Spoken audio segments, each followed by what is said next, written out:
Alrighty, folks. Thanks for hanging out. Appreciate everyone taking the duration for the intermission there. So we've reached race time for the Final Fantasy V Career Day Randomizer. I hope you guys are really stoked. I'm excited. This is a game that I've been super passionate about for the last few months now. I think I started playing back in December.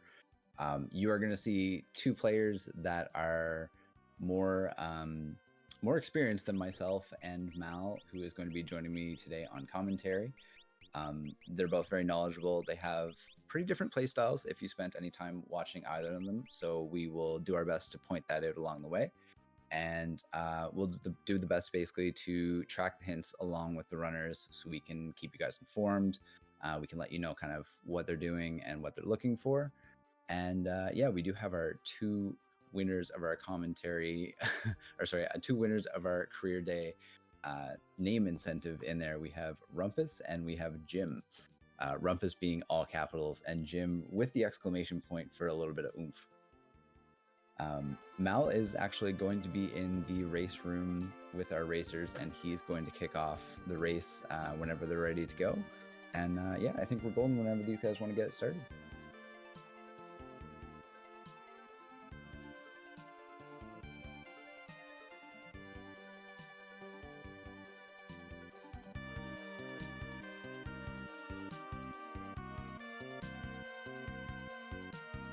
All right, he is waiting to be dragged into the channel at the moment. Our racers are actually going to be using racetime.gg. For those of you that haven't seen it, it's a really great racing platform. I highly recommend everyone check it out. We actually use it for the Cyber Shadow stuff as well, and the Final Fantasy V crew uses it for other tournaments and races, as well as stuff like this. And it's really point and click friendly, and it's very user friendly. So really recommend checking them out as well. I'm in this channel now. Hey, welcome. And the time is about to start, so as soon as you see them click on end, the race will begin. The timer can start, and we're not running a timer. Yes, we are. We'll be starting shortly.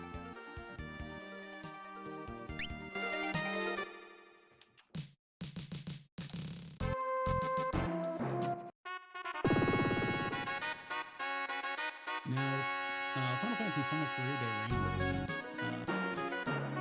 starts you off with a random job for your group of characters. Strizer, I'm going to go say it's going to be a Nazi. I'm going to say they're going to start with a Dancer start. What do you think? I'm going to have to represent Sinus and hope for a Geomancer start, because he's really passionate about it, and the one request to rando that he did on my channel for Final Fantasy V Seed was actually a Geomancer start. And then, of course, as per usual, I immediately ditched it and moved on to other jobs.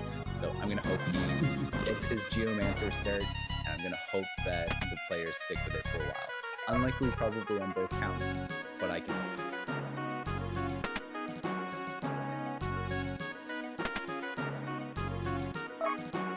So our runners in here, they make the initial castle check into Tycoon. Tycoon has 15 chests or barrels, pots, etc., items in general that they're going to be grabbing.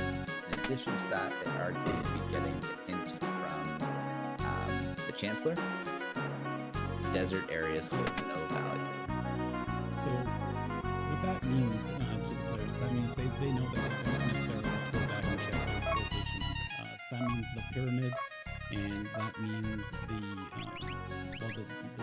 Shifting Sands Desert.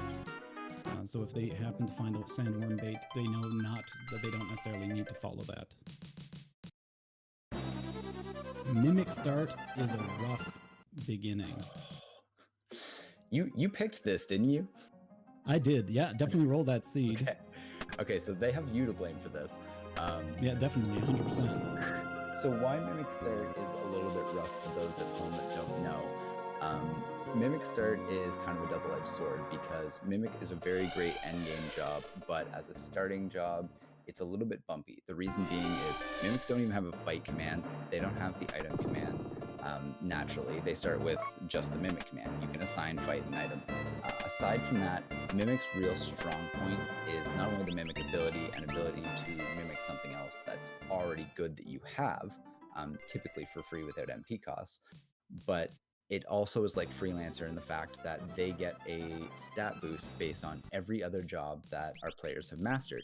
So endgame, Mimic is going to be great if you've mastered 1 or 2 jobs. You can give it that little bit of an extra oomph, and you've got abilities behind it that you can not only equip into the slots, but you can also mimic on a whim from your other characters.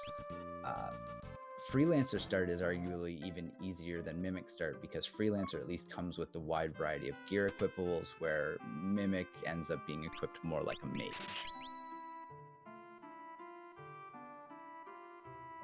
Trying to get a few good things here. The Giant's axe, which sells for a good chunk of money, as well as Fire 3.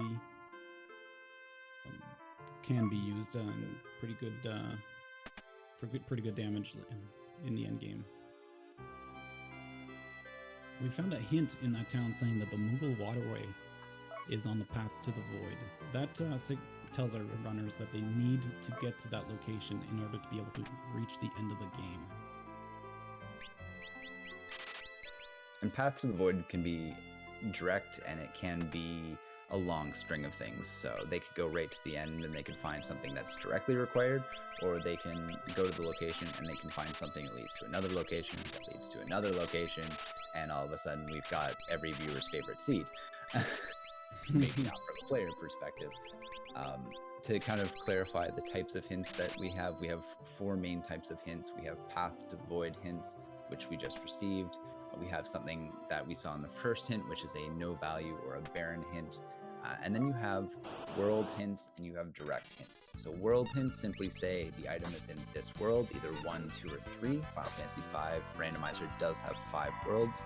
And in addition to that, you can get direct hints, where direct hints are exactly as they sound. This item is at this location. Doesn't tell you whether or not it's needed, if it's something that's required for a chain, but it's that very simple, this is where it is. Correct. Now, maybe we should explain, for those who aren't familiar with this game, we, for Final Fantasy V, in order to finish the game, you need to find 4 tablets, which then open different areas to the Void, as well as a way to get to the third, to World 3, meaning you need the anti-barrier and the bracelet to go up Exdeath's Castle in World 2. Once you have those 6 items, then you're capable of heading up and finishing the game.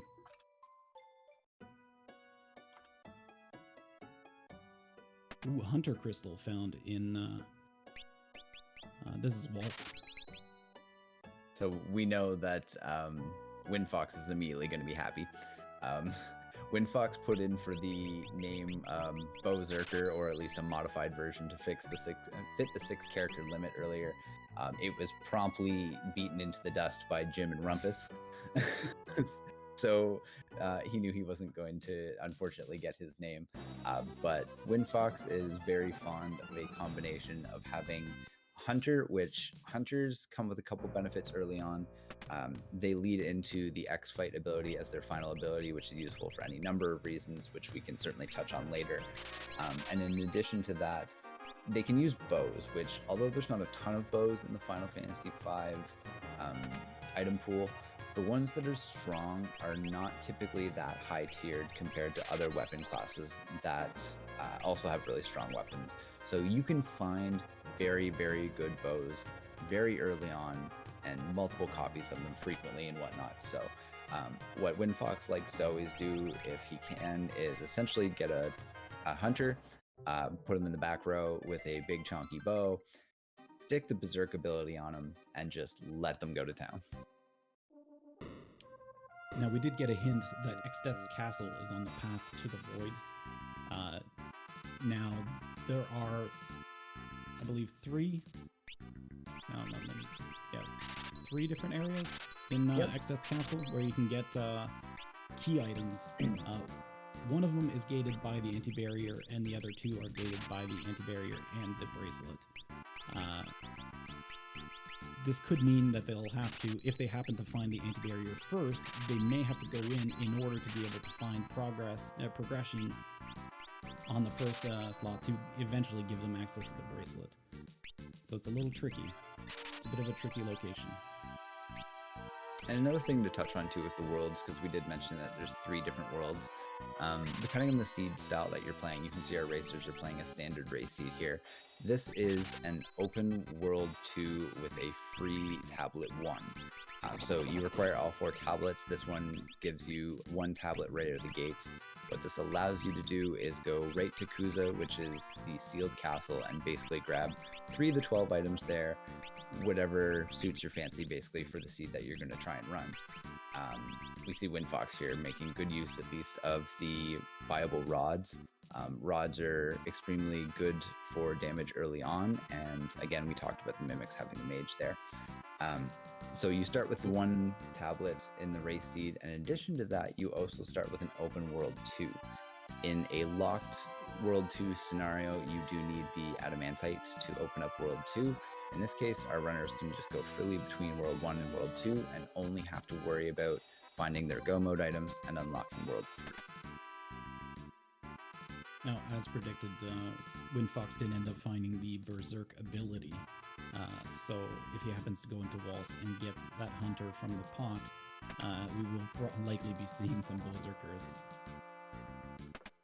So we have a trench page in world 1. Trench page is a world 3 location. Essentially, it makes it accessible to get into the trench in world 3, along with you do need to have the sub key. It's one of the 2 locations in world 3 that does have hints. There are other places that you can get hints in world 3, but they're all accessible in world 1 and world 2, so you're generally not going to see our runners leave it until then. But yeah, it's a really heavy hint location, and it's generally a popular place to go if you get to world 3 and you've still got lots of open-ended questions and you need a little bit of direction. So Karma going to the lottery chest, going to the left chest first, seeing control, resetting out in order to see what's available on the right chest. You can only get one of those treasures, so you do want to make sure that you make it count. Though control can be used pretty effectively. He's likely aiming for something else. A man-eater. Gonna keep the man-eater. It's dagger used by the dancer class, which does critical against humans. Yeah, we got Hear You calling 3. And Ship Graveyard holds the pyramid page.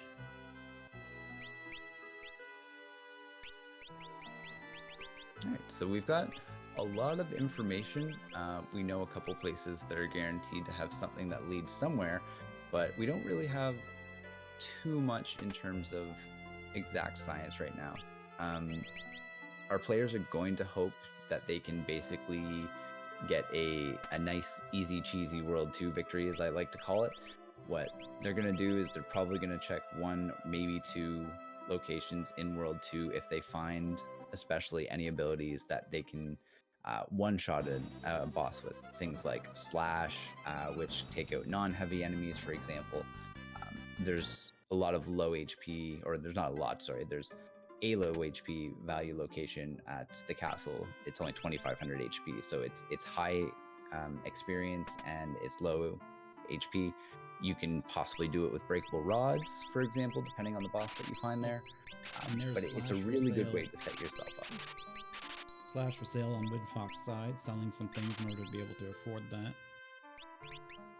And that's in Kelb. And the Chemist in Ruger. So we got Chemist on Karma's side. Chemist is a strong job for this game, especially for the end game, because you want to learn the ability to mix. This allows you to mix several items in order to create a special effect. The important ones being Life Shield, which protects you from instant death attacks, and also what is it, Solomon Power, which or Samson Power, sorry, Samson Power. Yeah. Which increases your level by 10 each time you use it, which can also be used against enemies in order to manipulate their levels to be able to hit them with blue magic, leveled blue magic spells. Oh, Tinkerbell and Sealed, of course. Like Mimic Start. Running shoes. There's the running shoes. Well, we know running that shoes happens. instant get. That's correct. Dryad mentioning that he saw the Waltz Kingdom Path of the Void hint. I did mark that down. I apologize. I didn't vocalize that one. Yeah, that's not a bad location to have Path of the Void. That's pretty. That's not necessarily a high HP threshold value. All right, so grabbing summon level 5 and Leviathan, I think. Yep. Okay, so we got Running Shoes, Leviathan, and summon level 5 on Karma side. Running Shoes give you permanent haste effect, also makes you immune to sleep, paralyze, slow, stop, and I think that's it. But very, very powerful relic. Well, accessory. They're not called relics in this game.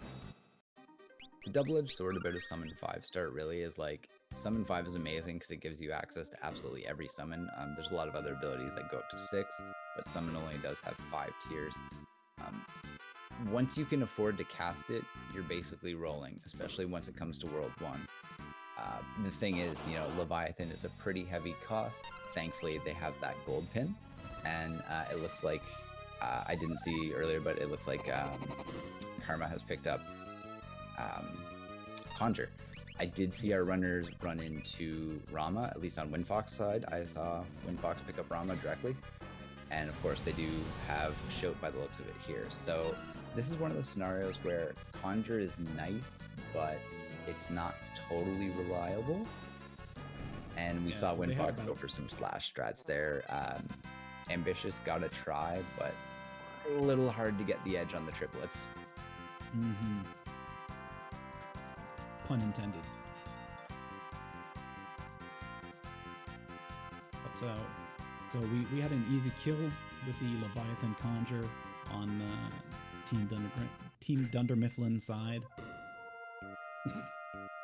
for IB Karma.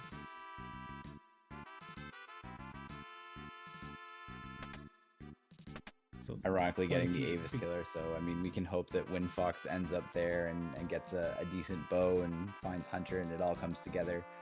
It'll be so disappointing if he goes through this seed and doesn't find the tools of his normal trade. Yeah, and the thing is, it's at a location that they might choose to skip. It's a bit of a detour. It's not necessarily something that they want to go out of their way for. But you want to maybe give a rundown of the shop system, because there's people may be wondering, you know, our runners are running by some of these shops and they have lots of cash. Why are they not necessarily visiting all of them? Yeah, sure, no problem. In this game, certain places, certain towns have unique shops, and some of them are shared. Now, in World 2, for example, all of the magic shops are shared together, except the one in Mua. So you'll be checking in one magic shop in one place, in one of the other towns, and then you'll go to Mua or more, however you want to call it, and then you've checked everything. So when they go into Kelb, they'll only check the weapon and armor store, on account of those are the two unique ones, but the item store and the magic shop have been duplicated in the other locations. So that's why not necessarily every location is going to be checked. So now Karma picking up Slash, or again making the sale, selling the Ava's bow in order to be able to buy Slash. Slash is an attack that whenever they use it after a delay, the character will go and try to instantly kill non-heavy enemies. In this game, bosses and certain enemies have basically a flag that flags them as heavy or not. And not all bosses are considered heavy, so they are vulnerable to certain instant death abilities such as Slash. Alright, so we got WindFox heading over into the sealed castle right now. Likely picking up the running shoes. It's usually a first pick from most runners.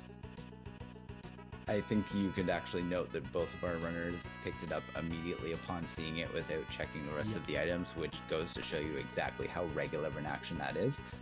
You can see they're going around and previewing everything else to make that choice based on a full educated decision of this is what I have. Running shoes, doesn't matter. There they are, yoink. Yeah, it's it's an easy decision because it's good no matter what you're going to play. Every job that you're going to run is going to benefit from having an instant haste because it guarantees you that you get the first turn almost. Well, actually, I'm pretty sure it does. But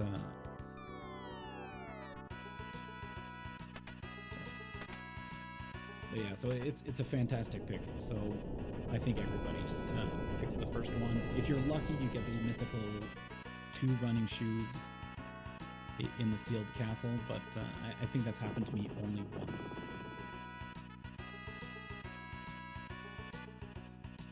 That way you can have one on each foot. Oh, equip swords. That was in. I didn't notice that before when Fox went up. Equip sword in Hiryu Valley. Equip sword is pretty good. There are good weapons, especially since they have the Excalibur available in the sealed castle. If they happen to find another tablet before they make their way up to Extep's castle, Extep is vulnerable to holy damage, which is what the Excalibur deals. So it'd be a good mid-game pick. So we're seeing a little bit of a different situation here on Karma's side. Karma's got a couple things that can work in his favor for this fight. In addition to the levels, he's got Shout, which the triplets are all weak to Petrify. The caveat here is if one of them gets a turn when the other ones are dead and the whole party isn't dead, this is going to happen. Like that. Which is unfortunate. So Slash is extremely useful because it can take out all of them in one shot. But yeah, we see mentioned in the chat that Leviathan might have been the option to go here because it's obviously strong, it hits all of them, and there's no elemental absorption of water between the triplets. So now, when they do come back, they don't come back at full health. So at this point, I would probably use Leviathan to try to finish them off, because now they've all been revived. Eesh. Might have a bit of a hard time going for the slash shots again. He might have to take the tactical reset here. That was a nice twofer, but yeah. Eesh. Now, our runners did mention earlier that for every every reset, that they would make a donation? Yeah, each runner said that it was for each death. I mean, tactical reset being a self-death, I think they probably would include that. Well, I don't know. There are times that you may... we'll have to clarify with them, but they did say basically for each death they were going to be making a donation to the cause. And if you ever do see the runners in a situation where all of a sudden their whole party just turns to stone, that is because the randomizer does include a feature that allows you to basically force reset. And it does so by making your entire party turn to stone. Yeah, Hiryu Valley, this is, although he's got the levels, like, things like Shout and Slash, it might be a little bit... Oh, there we go. Oh, there we go. Hiryu Valley has a pretty tough HP pool for World 2. But that worked out in his favor finally. Mirage Radar. That's not going to pay off quite yet, but once they reach World 3, this is going to allow them to enter the town of Mirage, which has some of the game's best shops. You can find some of the best, highest tier items in there. So it's going to be great value.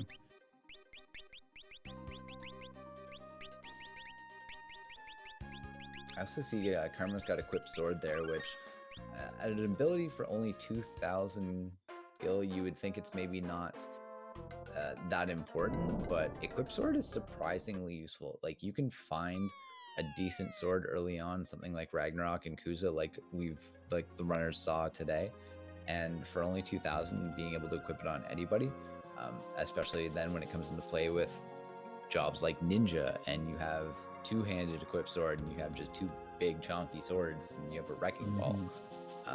My general premise is always that strong abilities will always outweigh strong equipment, because abilities can be equipped by multiple people and are good at a party level, but there are some pieces of gear that you're just always excited to see, and you can have a single character carry for an entire party for a good duration of the game.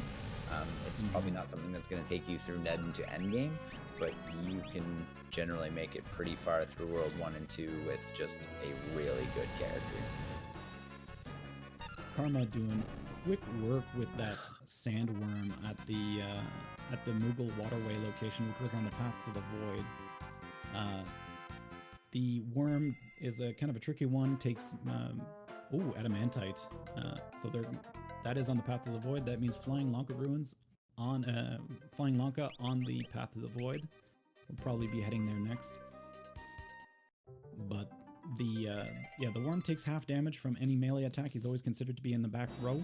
And if you accidentally hit one of the holes, because the worm does move around, you take a counter demi attack. But he is weak to water, and Leviathan just literally cleaned up.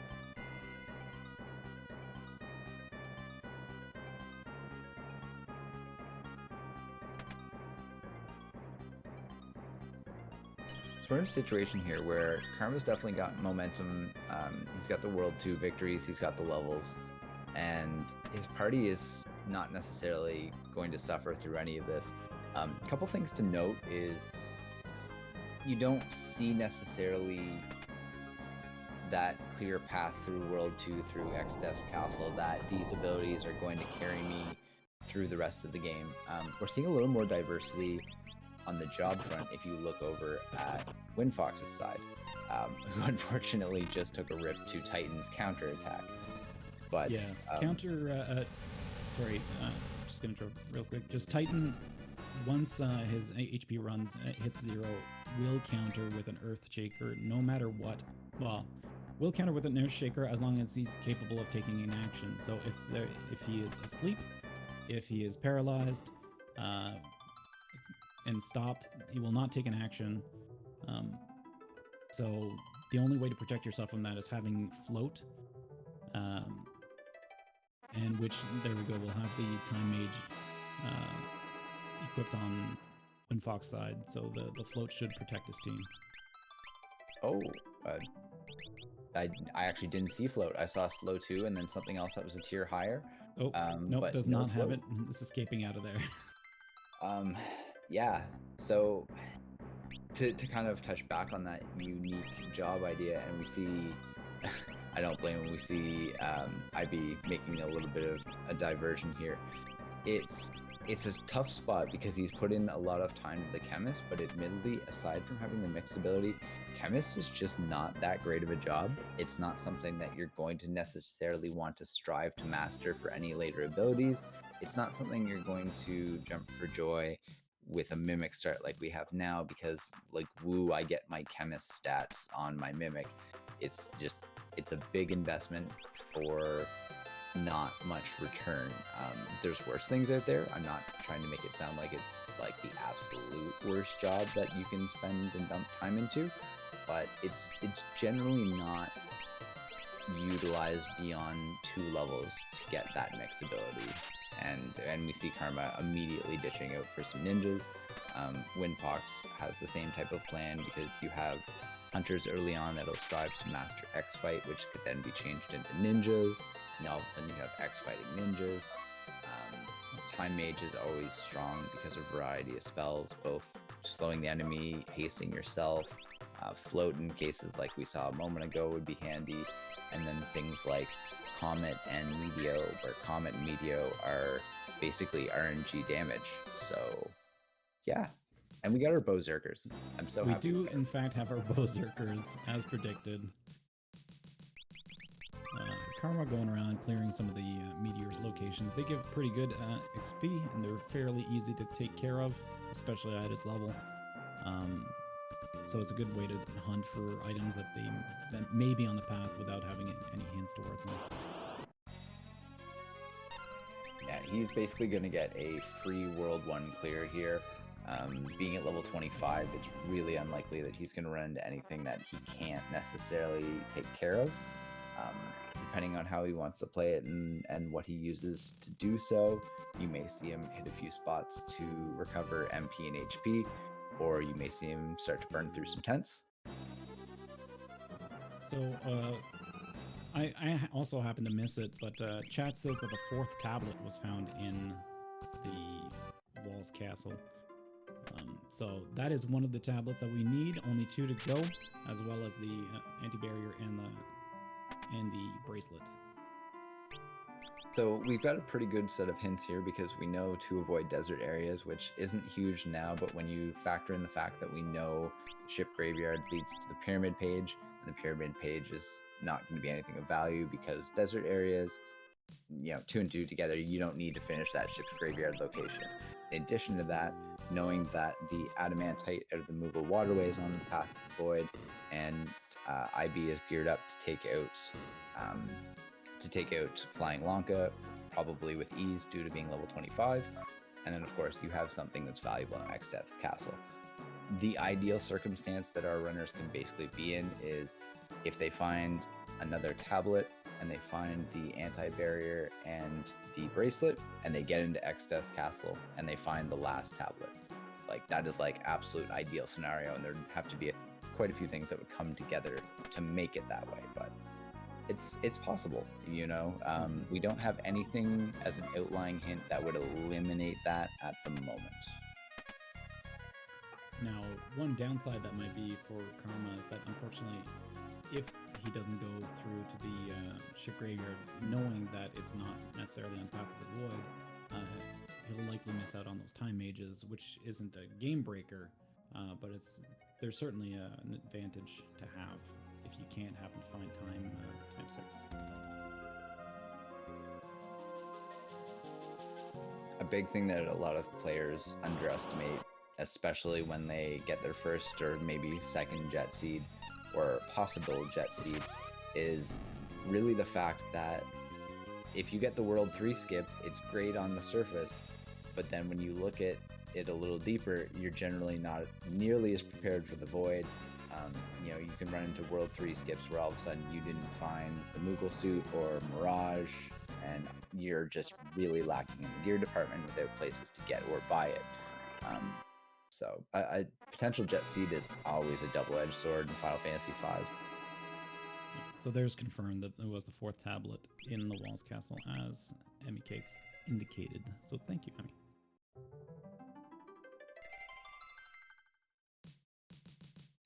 So we got WindFox heading over to the North Mountain. That is a location that can be checked in both World 1 and World 3.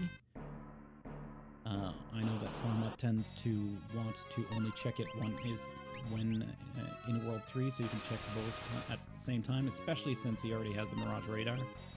So hopefully for him, there is nothing of value in this location. It's the submarine key, which might be.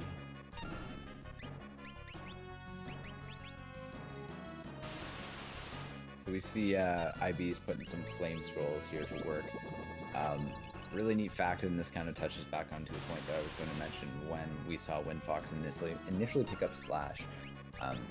It's a really neat ability, and it can be useful in scenarios like when you encounter Shiva because of the guards in front of her being non-heavy, but her being heavy. So something like Odin won't come out with True Edge to actually slash the guards.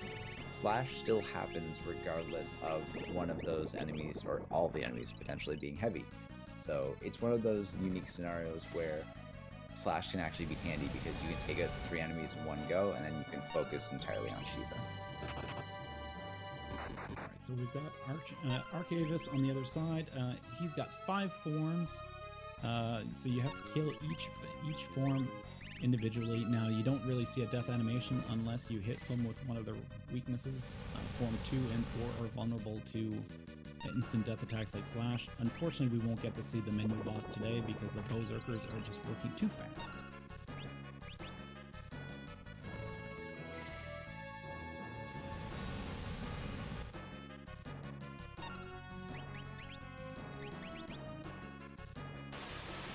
Alright, we see that Dry apparently honed in his power of thought and telepathically sent something to Karma, basically saying use those flame scrolls again. But he's back to some Leviathan strats, and even a Thunder Scroll in there. This is a really big HP location. Oh no, there's still flame scroll. So for those wondering, because I don't think we actually covered this early on, yes, we are seeing randomized bosses in addition to randomized key items. One thing to note about these randomized bosses is they basically take on the traits and qualities of the bosses that they replace.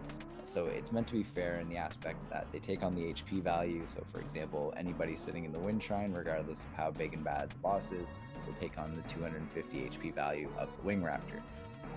Bosses will have their abilities scaled up or scaled down appropriately based on the location as well. So you're not going to find an early tier 1 world 1 location that's going to bust out flare, and vice versa. You're not going to see regular fire casts from something in the void, for example. Mirage Vests in Lanka, that is in fact too good. Mirage Vest is an interesting item that gives you a shadow, basically, that allows you to take one hit, basically similar to what the image spell does for you. It allows you to take one free hit, and you can actually manipulate it so that if you move things around in your item menu mid-combat and then follow it up with an action, it will refresh that shadow. So it's an incredibly powerful armor to find in this location.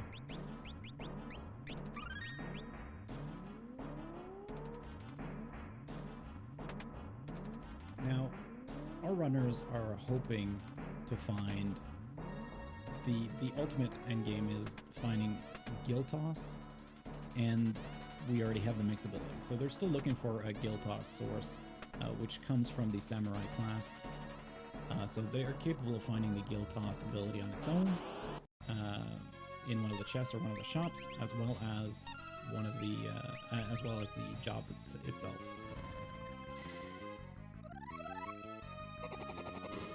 We've got an Abductor at the end of the Flying Lanka runes for an easy shout kill.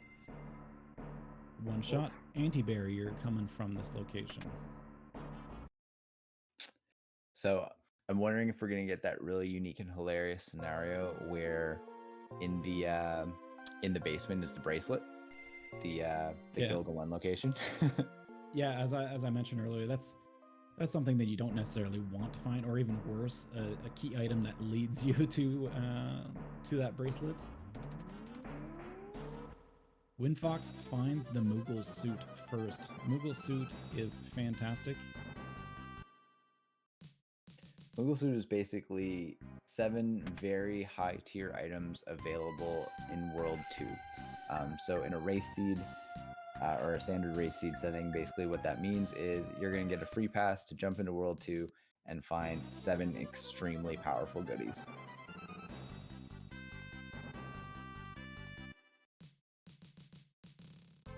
Yeah. I have to agree with chat. When you find that Moogle suit, it's kind of a no-brainer move to head over to that Moogle village right away. You know that you're going to have to head there at some point anyways, because your chances of finding Giltoss and Samurai in those locations are pretty high. Unfortunately, usually paired next to each other. Generally, my mentality is, unless I'm something like a majority of the way up Excess Castle, or like somewhere deep in a dungeon, but like that's the only place I can think of off the top of my head, even is like where you're going to check the key item that's not going to be the end of a dungeon, is going to be Excess Castle, you know, like Gilga 4 or Carbuncle location. Alright, you're probably not going to walk out of Excess Castle, or like warp out of Excess Castle, I should say, at that point, especially if you feel comfortable with the X-Death fight. If you're not, yeah, you're probably going to be lining out of there and you're going to reassess your situation. But if you went into that tower, you were very likely planning on finishing and you have a game plan, so you're not likely going to nope out at the Carbuncle or the G4 spot, because you're just going to finish off and then take care of it. Case by case, of course, but that's generally the mentality, is unless you're deep in somewhere that you're going to have to retrace your steps, just go get it. Mm-hmm. Now we're seeing WindFox go into the sealed castle to get a few more items. Unfortunately, missing out on being able to get the free golem summon by killing him during that encounter.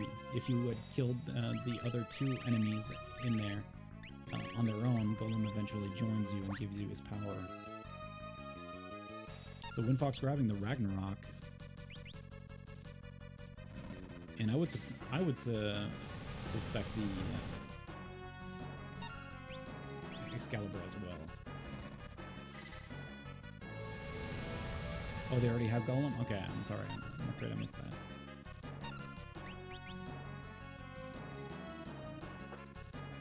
See, this is where I would struggle with the decision to make somebody a knight and equip Ragnarok, for example. And the only thing I think I would struggle with, or I would struggle with the idea of making Golef the knight in this scenario, only because WindFox has dipped so much time into getting your hunters towards X-Fight.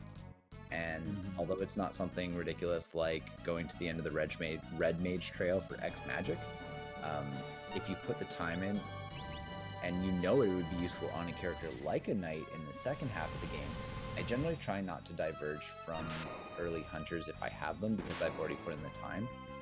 I might have considered the option of maybe making one of the other characters a knight if I wanted to so heavily use that Ragnarok.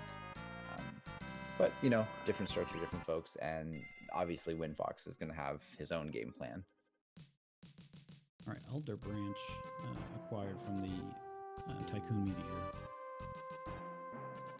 WindFox, please, we want to see the Moogle suit. We are so very excited about seeing what the Moogle suit will unlock. But it said he's going to the Moogle Waterway. He went to the right side of the forest.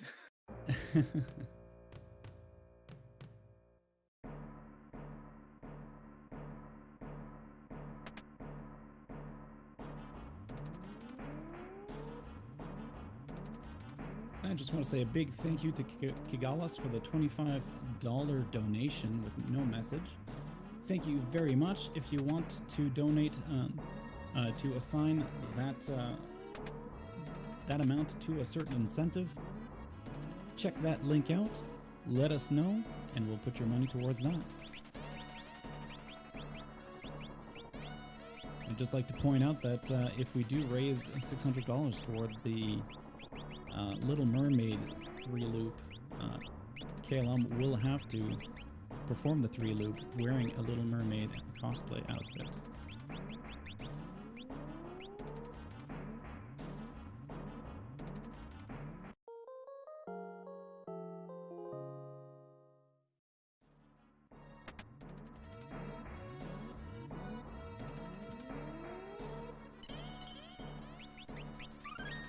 We've got the Dancer going up on Karma's side. Gonna make use of that Man-Eater.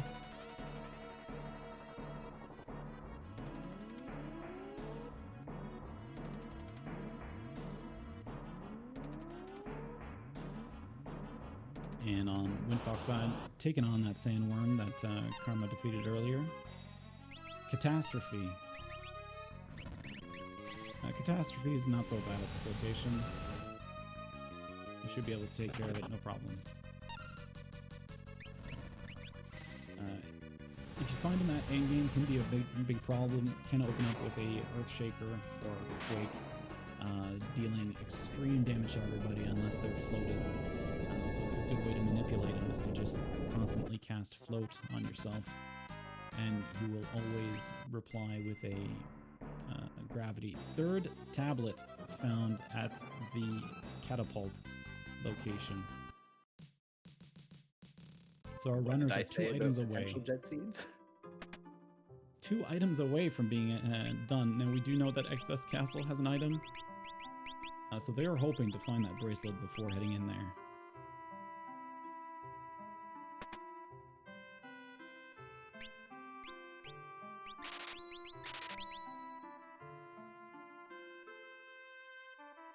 If we end up in a scenario where both of our runners are basically coming out of World 2 and they have all of the tablets, or they have like a hint that leads to the last tablet, what you're really going to see is you're going to see the knowledge of both runners come into play. You're going to see the decision-making process of both runners come into play. And you're really going to see the consequences of the early decisions come into play. If we're somewhere where we get geared fast and we go into the void, you can really see the consequences of what you've decided to do with your earliest party Because Jet Seeds, in addition to sometimes lacking gear and perhaps abilities based on how much you've done, or not finding things like the Moogle Suit or Mirage Radar, in this case, obviously, hey, we're happy we've seen both. It's really one of those things that it can leave you not only lacking in abilities, but it can leave you with only one mastered job. And again, we had a mime start. We haven't seen Freelancer as of yet.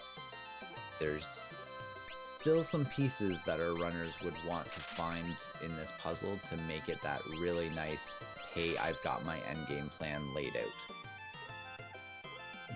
Luckily, as we mentioned before, they do have access to Mirage, which will give them a nice support whenever they end up there, even if they're in go mode.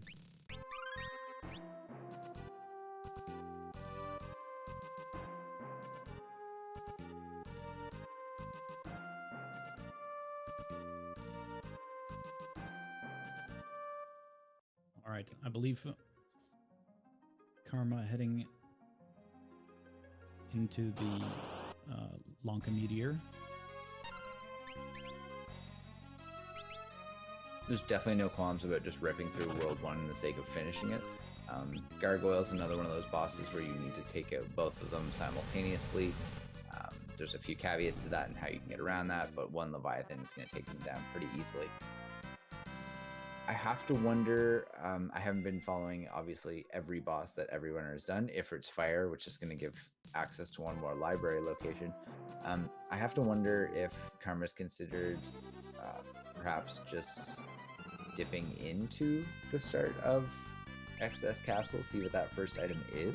Because if I'm not mistaken, he does have the anti-barrier as well. He certainly have the levels for it. He can definitely handle going up the tower, and they have the spare tablets. Oh, and there we go. We're gonna have the Moogle Village check finally.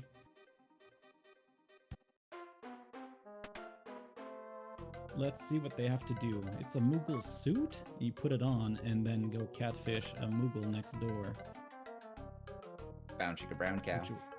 Which then opens their chest, and you can get a wall ring from it, which will then auto-equip itself all the time and frustrate you to no end. Samurai Crystal, as I called. So there's the end game. They've got their chemist.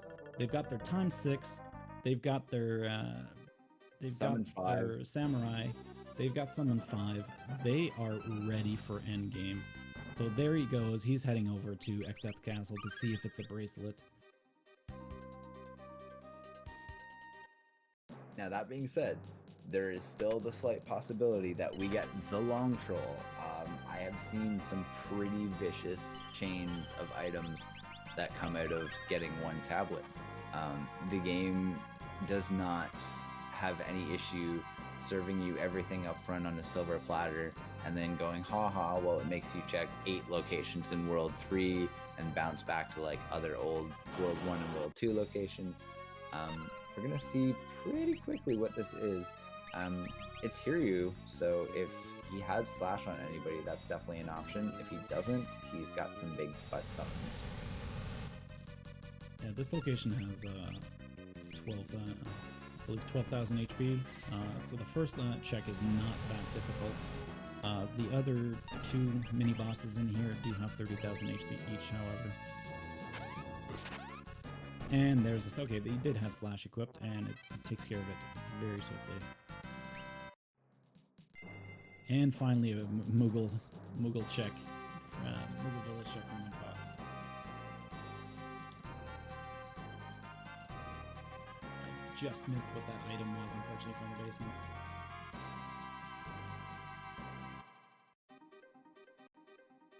Not the bracelet as he's leaving.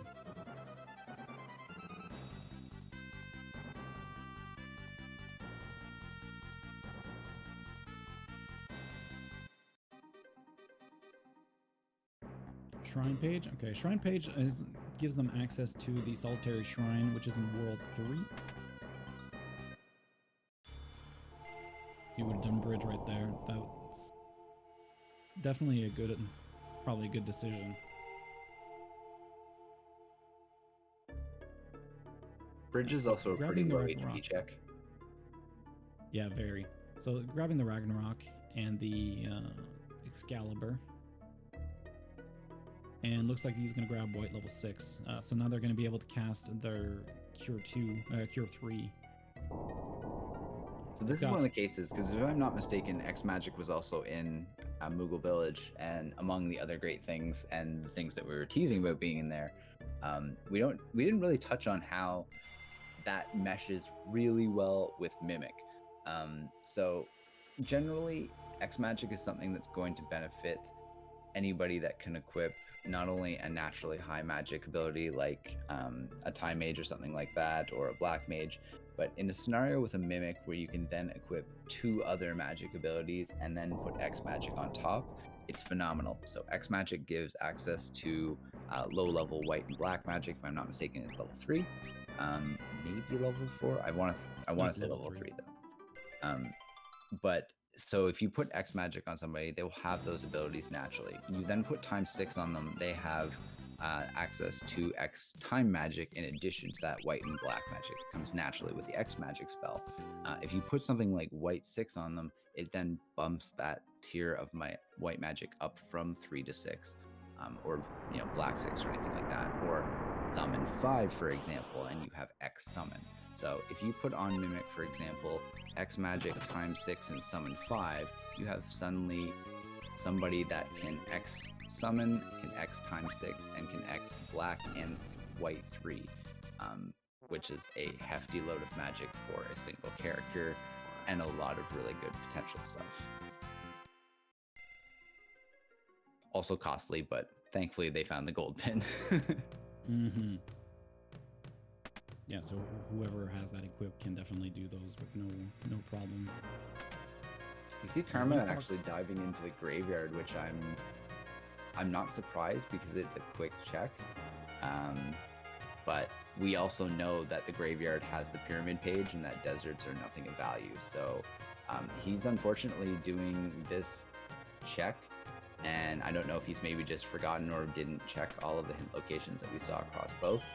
But we know, unfortunately, that this is not going to yield anything of value.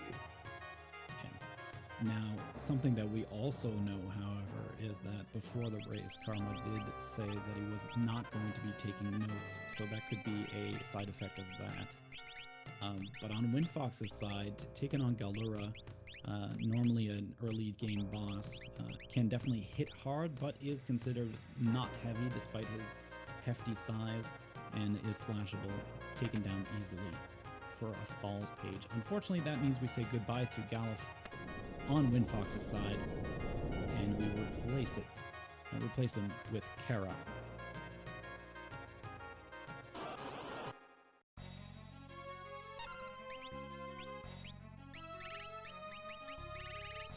So we got the Titan check on Karma's side, but this time he's got plenty HP to survive the Shaker. Not a worry on his side. Fun fact, regardless of where you find Titan, Earthshaker basically always does around the same threshold of HP, which is around that like 460 to 480 range. Sometimes I believe can creep into the 490s and perhaps low 5s. But in a scenario like that where everyone was 700 plus, you're golden. Yeah, that is, it's very dangerous in early game, but it's kind of laughable at end game. So WindFox taking on the Puroboros. Unfortunately, the Berserker is gonna cause a few problems with his instant attack. Oh, they will mute Blade, but I don't think it's gonna be fast enough to prevent the Berserker from attacking. I'm wondering if the one that gets revived is going to be out of MP. I mean, I guess it's not early enough because it's still a World 2 location regardless of the low HP threshold. But yeah, you might still see this group come back for another appearance. And, oh, hi.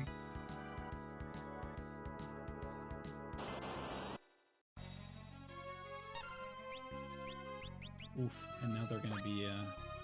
Oh, no, it did take him out. So unfortunately, they're going to be in a weird timing.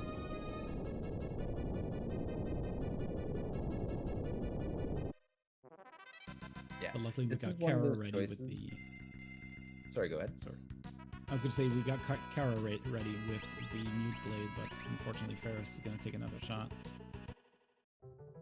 Alright, it's starting to wind down now.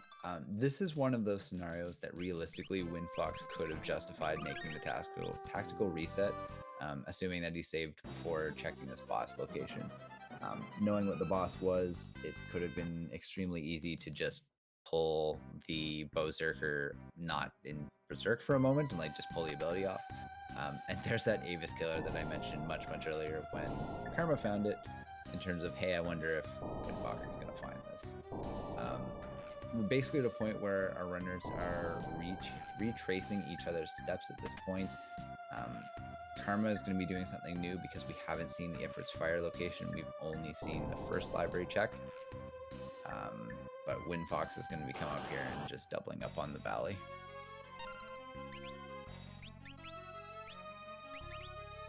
Yeah, so now at this point we're on the search for the bracelet. We're hoping that the Exet's Castle hint was not didn't refer to the shrine page, because that was gonna complicate things in World 3. But they do still need to find this bracelet in order to be able to proceed. So we've already seen this fight. We know that it's not going to give them that item, but perhaps the next one can, because now Karma has the Ifrit's Fire, giving them access to the second part of the library.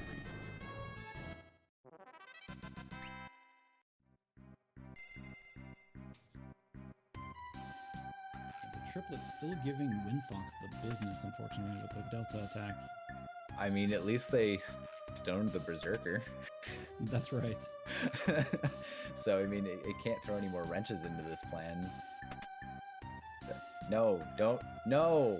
WindFox, don't. Why are you doing this to yourself? For the meme. Oh, here we go. For the memes. He's very dedicated to his craft. I'm hoping. Oh, no. Well, there you go. All right. On Karma's side, we've got Apocalypse. This is a blue mage enemy. He's got a list of blue magic that he can use. He also has a list of blue magic that he can learn. If you happen to have the blue magic ability, the blue magic ability and the spell Exploder, if you use it, you basically detonate when your character is instantly killing them and then doing some damage. He then learns it, and he's like, that's a good idea, uses it against you, instantly kills himself. However, at this location, it was too weak, so he just threw items at him to take him out.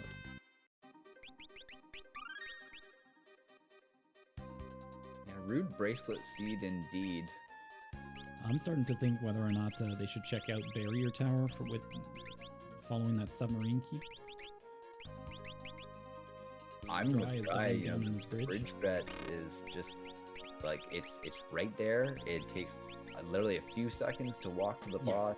6,500 health, which at level 30 you are gonna rip through like a piece of paper. Yeah, there's no reason not to do it if you have the big bridge key, and you don't have a hint saying that it's not that bridges are not hold nothing of value. Then you should probably be checking it at this point. Karma heading into the Moor Forest, getting another gold hairpin, and going to be saying goodbye to Galuf and replacing him with Kara as well. Kara is much faster than Galuf, so honestly, I'm always happy to make that trade.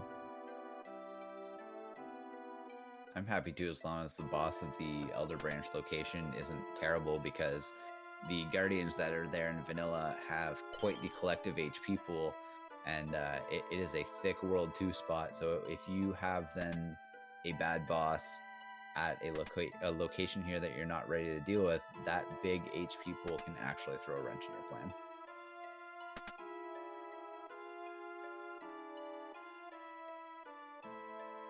Now, them having the Elder Branch could also mean that they might have to make a visit to the Fork Tower, hopefully. A location that most people dread visiting. on account that you have to split your party in two, make them go up a tower and fight a boss on each side, not knowing what you're going to get the first time. So you have to kind of blindly set it up. So he's WindFox heading over with the submarine over to the barrier tower.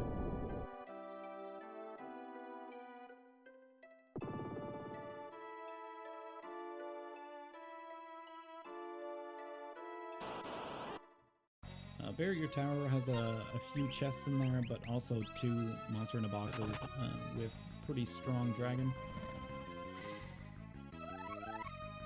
I guess something that we didn't cover earlier, and now would be a great time because we see WindFox going into this area, and you just mentioned the monster chests, is chests not only have tiering similar to bosses have tiering, so you're expected to find certain strength of items within certain locations.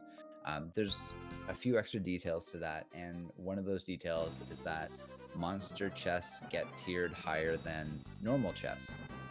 So it can be as ridiculous as finding Brave Blade in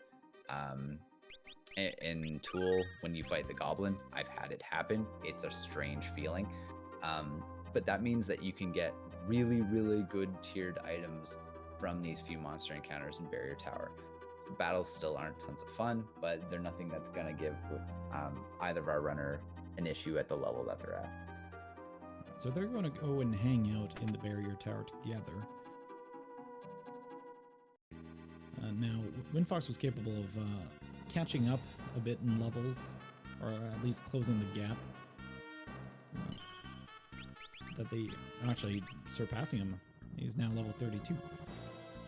Surpassing Karma, which was well ahead of him in levels. It just goes to show you what checks can do for you.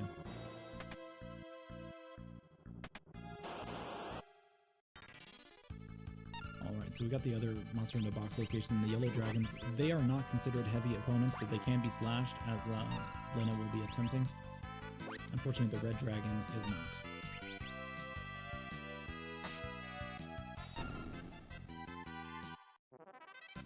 Red Dragon can definitely be sword danced. That can definitely be sword danced. Dancer is actually a surprisingly strong melee class if you can proc those sword dances. They do have 1 in 4 chance of using the sword dance whenever they use the dance ability. They have one charm dance, one that drains HP, one that drains MP, and then the sword dance, which does 4 times, I believe, or some multiplier of the melee damage. However, you can manipulate that by equipping the tiara, the Lamia's tiara, the red shoes, or the rainbow suit on your dancer. This gives you a 50% chance to trigger the sword dance, making Dancer a very strong but also very squishy target. They're also extremely fast to master. So if you're looking for that like second quick job to master and to see to benefit something like a freelancer or a mimic, Dancer is quite quick. Liquid Flame here at this location, a little bit of an odd boss because it has 3 forms, and the way it functions is basically it will reactively switch upon being hit. There is a slashable form, so it's weird because it splits itself between heavy and non-heavy targets. So depending on the form, you can slash it and you can one-shot it. We're going to see kind of how our runners are going to play this out. Yeah, it is weak to vulnerable to slashing in the tornado and in the human form, but not in the hand form. And unfortunately, WindFox raising his Berserker once more, causing the forms to switch over, not allowing Lena to slash them, and causing these retaliations that deal a lot of damage. So I would probably keep attempting slash attempts. Yeah, and as Chat's mentioning, it's the only fire-based enemy that's immune to water, strangely enough. Liquid Flame is just all kinds of a mess when you really try and break it down as to what it acts like and what it's weak against. You see, well, you do find it originally in the vanilla game. You find it in the Steam ship. So it makes sense that it's resistant to water if it's going to be held on a boat. I mean, fair. It also is healing itself for those that didn't catch that. It's self-casting Fire 3 in addition to also casting it on you.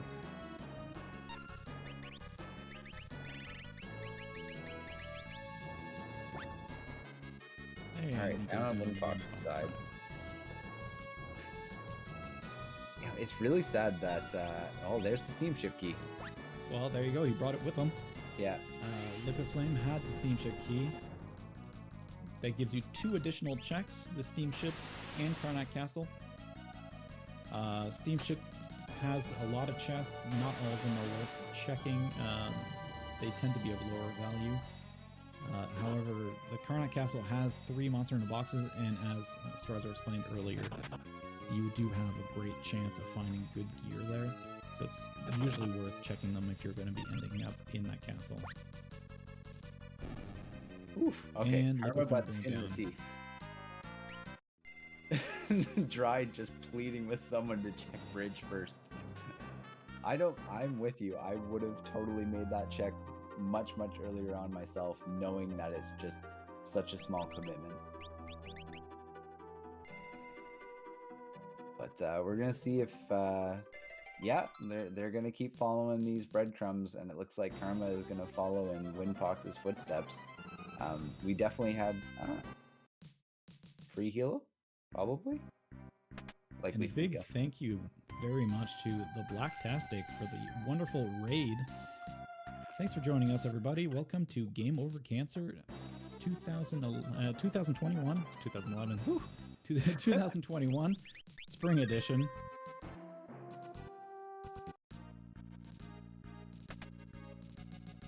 Bobby always doing wonderful events and work himself. He's had a very successful charity event recently, so big congrats on that. Definitely go toss him a follow. He's always got something up his sleeve in terms of something interesting that's going on or that he's planning.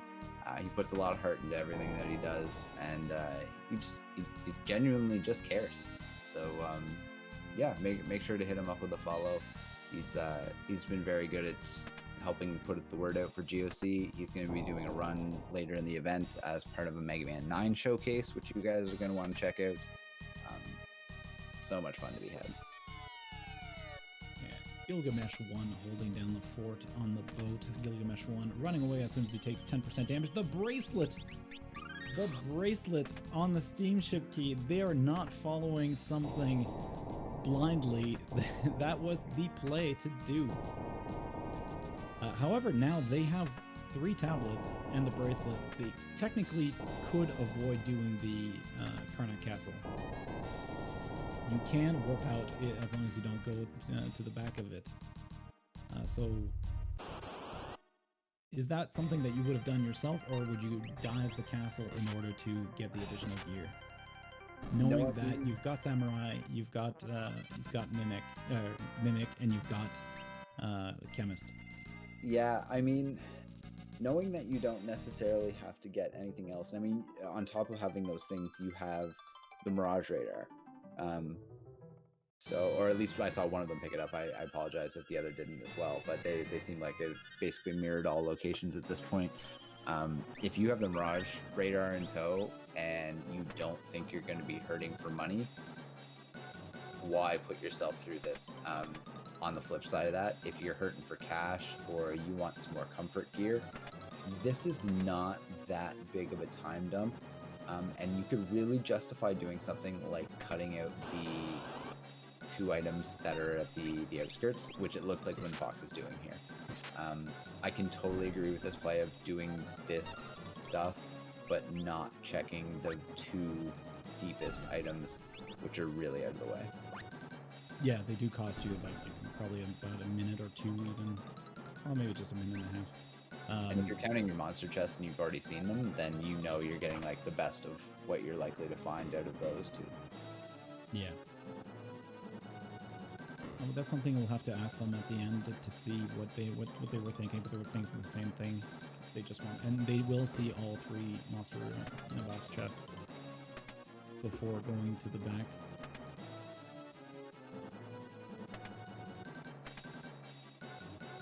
looks like Karma's going to make the same choice. You can see that these are two runners that are very experienced and play together a lot. So they're probably familiar with what the other will do. Oh. Okay, I would have checked the ones on the way out at least. I mean, just me. I would have checked the ones on the way out. They're right there. Carbuncle can be tricky if found in any other location, but this location only has 1,000 HP. So it should be okay, but Rumpus eats a doom, instantly dying. So the thing about Carbuncle is Carbuncle has very high physical evade. Definitely a scary fight that you don't want to see later. Our runners should probably They didn't have the big bridge key dry. They just got it now.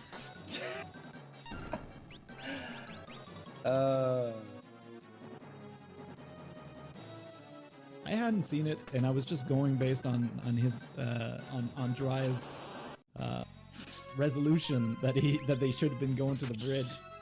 I feel bad. That definitely explains it. You can't do the check if you don't have it. So yeah, I think our runners are gonna be really happy that they saw Carbuncle there because it takes out one of the potentials of it coming up later.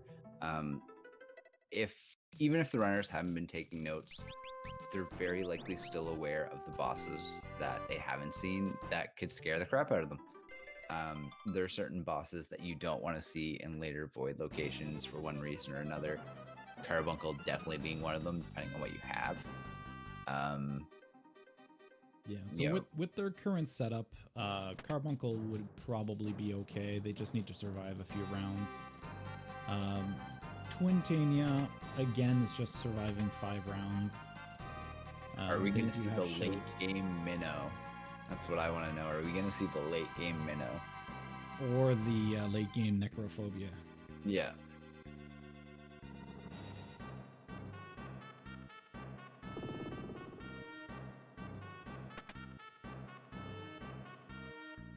All right, they are nearly synchronized, both going up. Yeah, we got the shrine page from basement. There's still 2 more items to be had on the way up the castle. I'm sure our runners are crossing their fingers and hoping that it's going to be the final tablet and they get their free pass at the end. If it's not, and you get 2 other items that lead to other chains, well, things get real interesting. No DLC on Karma's side. Or on WindFox side. Both professionals, they don't accidentally trigger the additional fights by accidentally missing with the moving bridge. I get in my own headspace and I, for some reason, feel like the right one is harder. I don't know why, but I feel like the right one is harder. And I totally believe it's just my own perception. I'm not at all insinuating there's any actual difference. Oh.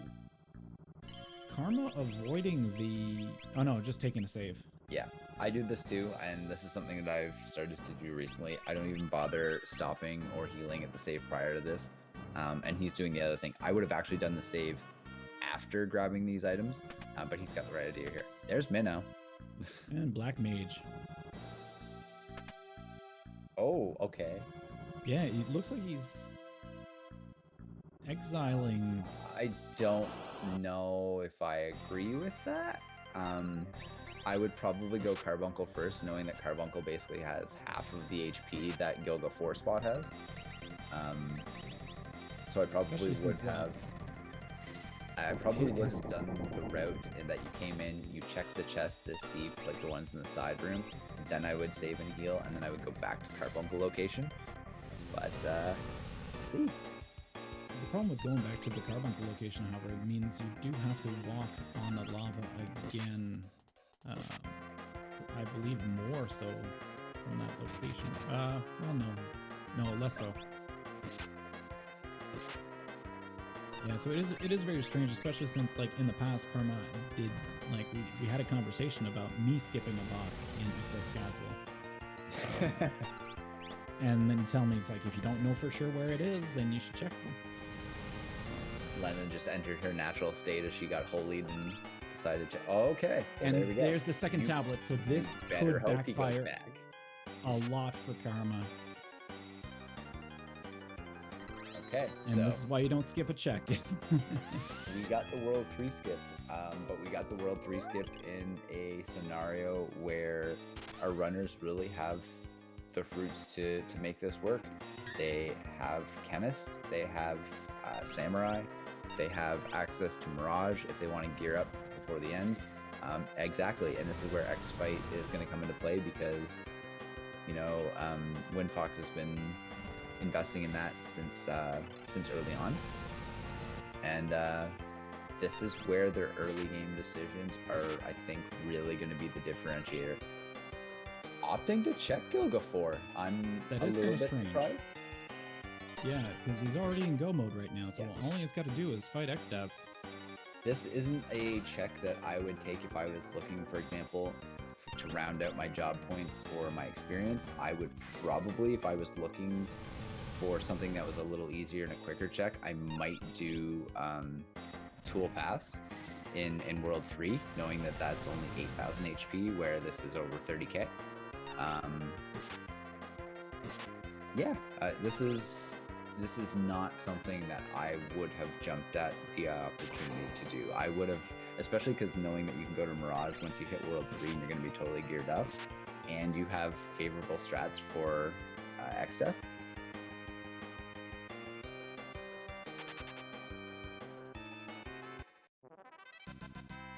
Alright, so we got Karma coming out of that rewarded with Shout, which both of our runners already have.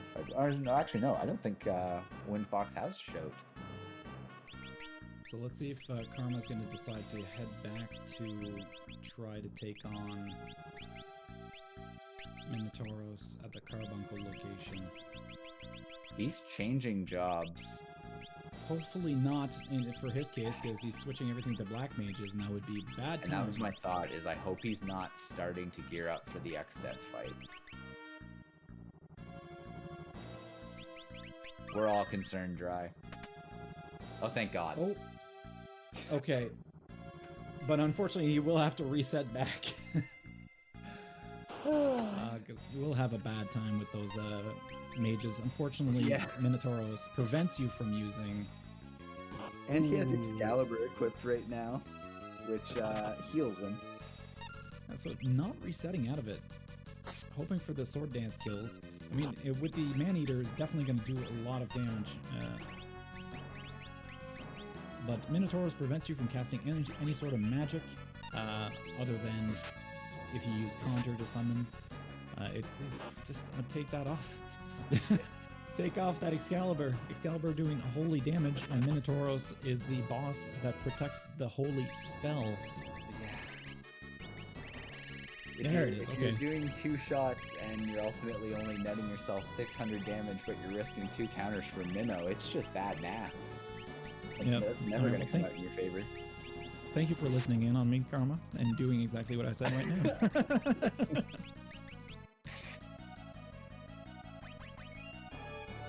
Yeah, Minotauros incredibly strong, and since you can't use your usual protections, such as like image or anything like that, but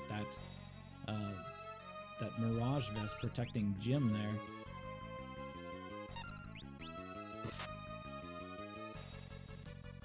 Now, one option. Oh, there it is. Manages to take him down.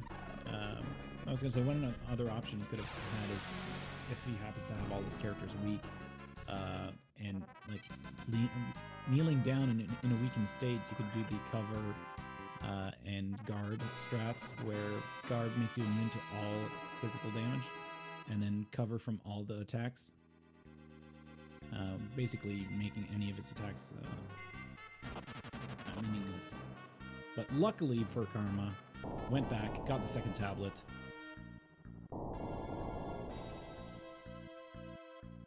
And now we have WindFox heading up to X-Death's cast, or to X-Death himself. As mentioned before, X-Death is weak to holy damage. All right, we And actually the see the Excalibur wall should ring make getting quick some work. use.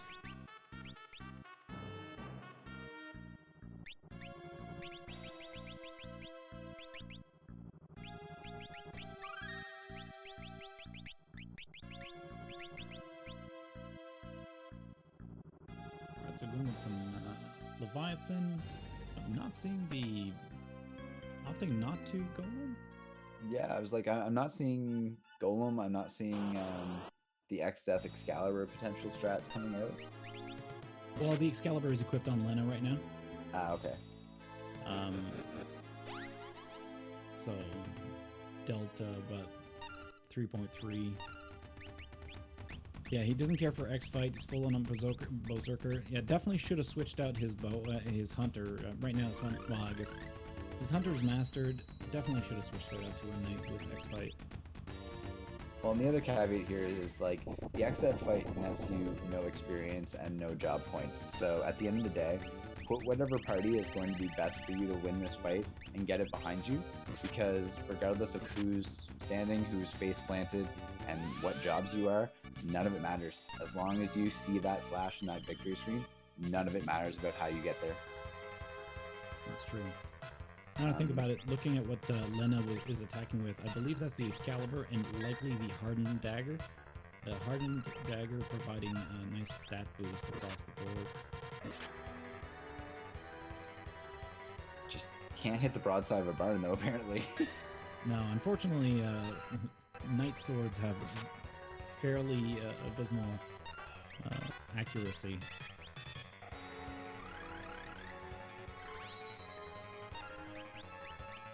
Ironic too, we've got time 6, we've got time mage, and just like no haste.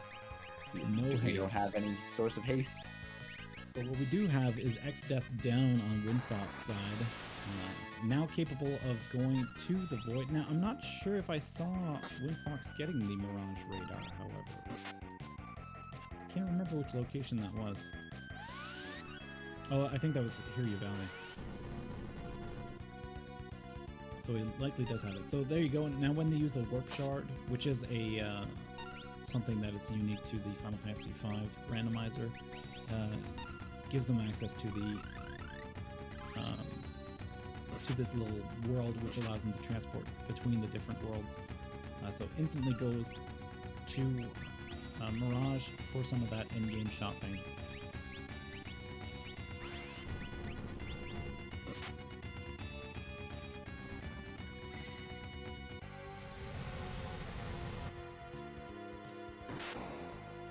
Okay, great.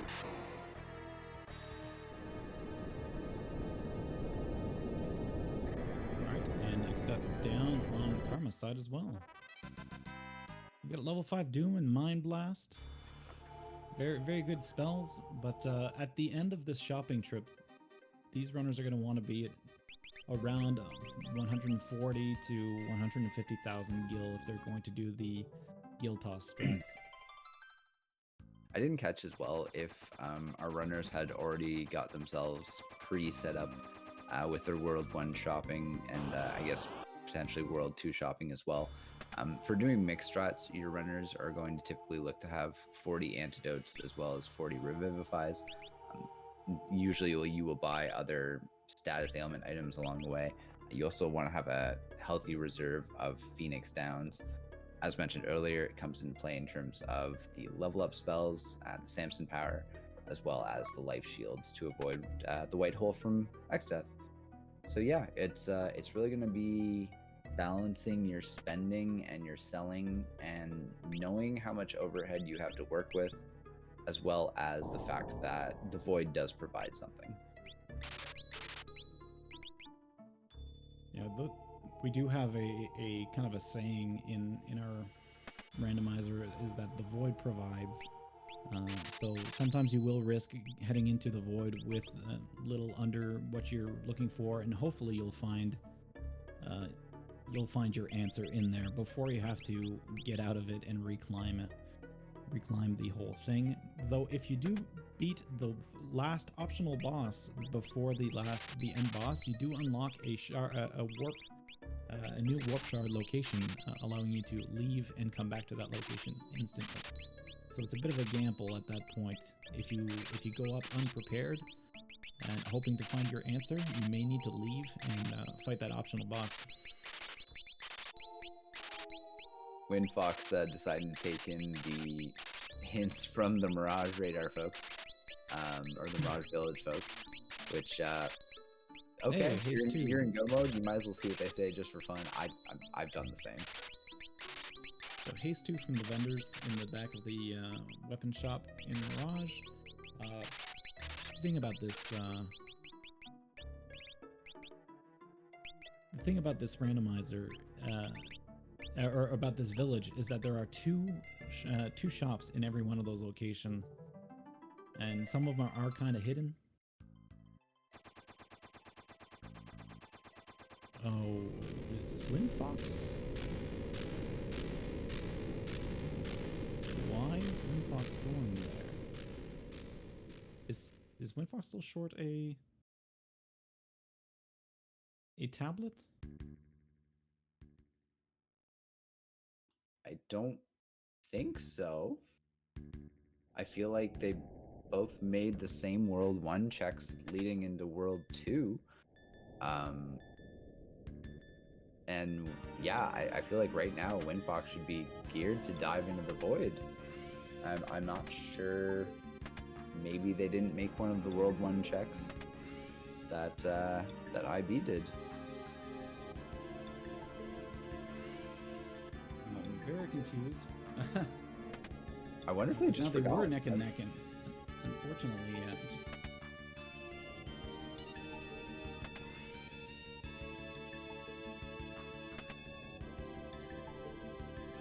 I think he's ready. Yeah.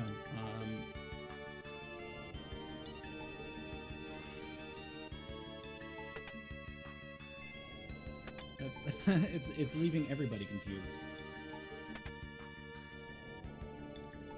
That's not where you want to see Greg for.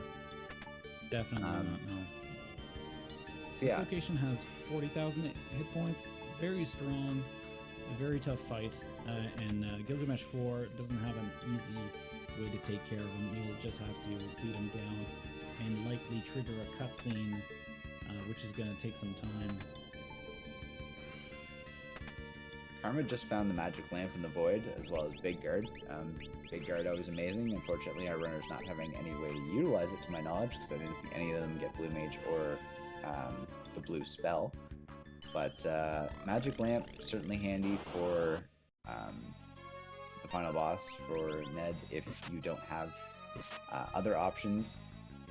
And there's Bahamut.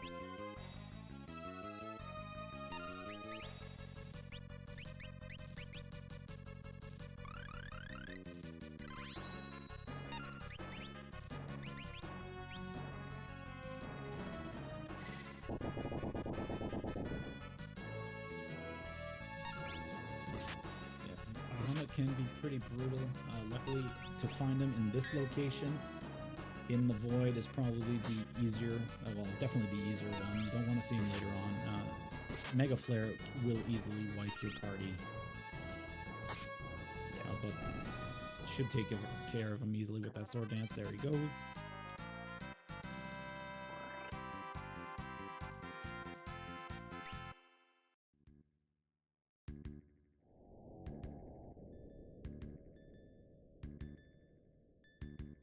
I'm wondering the reasoning for going with black mages, because I mean, at a glance, it doesn't seem like Karma has some extremely high-powered black magic. I saw earlier him casting some Fire 2 spells, for example. Omega? Yeah, oops. Oh, Coral Ring. The Coral Ring protecting Kelly. Unfortunately, not going to be enough.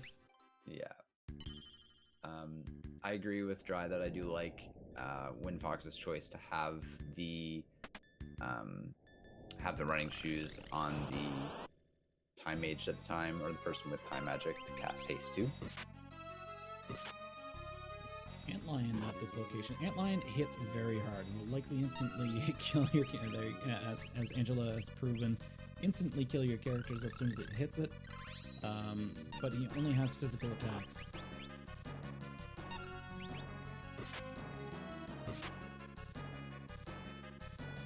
this location will have still quite a bit of health, so it's going to be a stressful moment. It's also one of those fights that you just don't really get that much for. I mean,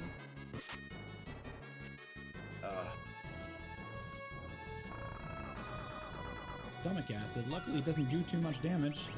There are worse things to get. Now, flipping those Ragnaroks around in order to be able to reset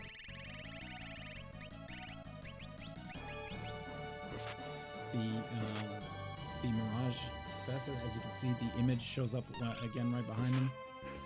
Probably pretty glad that Sonic Wave didn't hit. I think Sonic Wave. Oh well, yeah. Just there you go. It absorbed. Oh no, it didn't. I think it's Sonic Wave with half your level. Halved. Yeah, there you go. Beats the Atlanta.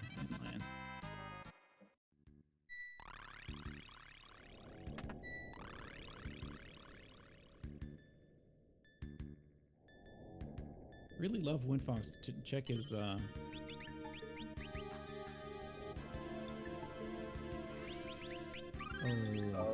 okay, going trench. Trench.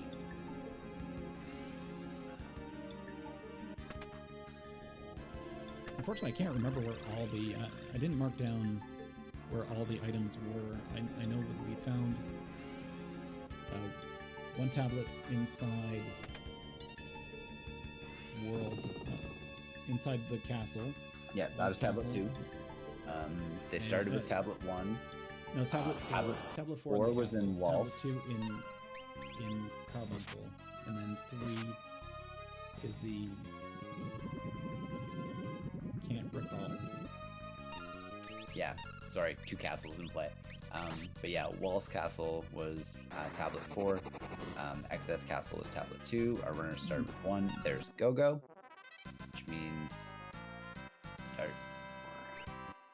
it's going to be killing his Berserker, so he doesn't trigger Go-Go. Yeah. I'm trying to think of where 3 was. At the top of my head. We found 3 before 2. No, that was the bracelet. I was going to say steamship, but no, that was the bracelet.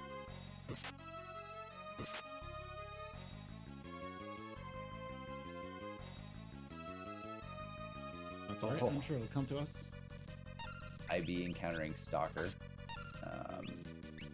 Not a great fight. Not something he has... No. Okay, so we have a report that... Oh, third tablet's at Catapult. Yes. So did WindFox do Flying Lanka but not do Catapult? That is likely, yeah. Okay.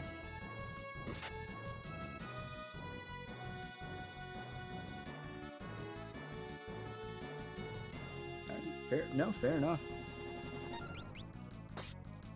This is a very odd situation. We have WindFox on the left side just chilling, and then we have Karma on the right side trying his best to deal with Stalkers. For those that don't know how Stalker operates, basically at the start of the fight, all of the targets are valid. Once you hit for damage, it then becomes a 1 in 4 situation when only one of the 4 Stalkers is the real Stalker and will take damage. You can't do things like area of effect spells, like all enemy spells. Otherwise, you risk getting a big handful of counters, and they can paralyze with Mind Blast. Great source of Mind Blast otherwise, but it's just nobody likes this boss. No, nobody. Stalker in the Void is always a bad.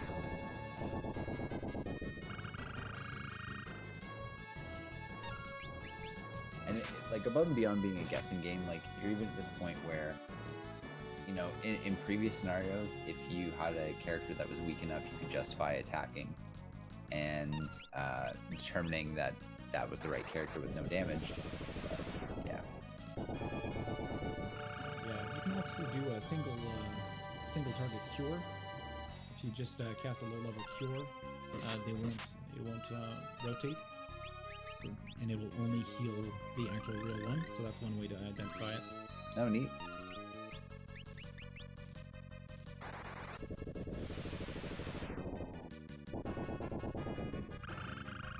Okay. So this is gonna be interesting because I mean, Karma is not hit a wall of any type. Like, he's struggled with a couple of the fights, and it's not to the point where it's been like, you know, sweating it and worried that he's gonna take the loss. Like, he's hitting his save points, he's using his tents accordingly. He could still possibly run into something here that's going to throw him for a loop. I'll try and keep an eye out next time he opens his inventory to see if he has the antidotes and the revivifies in question for endgame strats. I agree. I also thought that stalker fight was going to take longer. You know, that went relatively cleanly. Only 2 more bosses left to go. This one, being Siren, easily taken care of with a shout cast.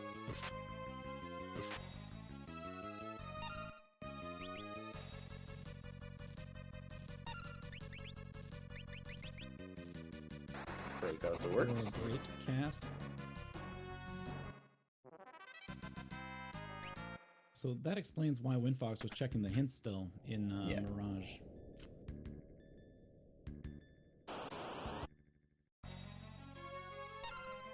And Garabos. It's not too bad. Weak to lightning.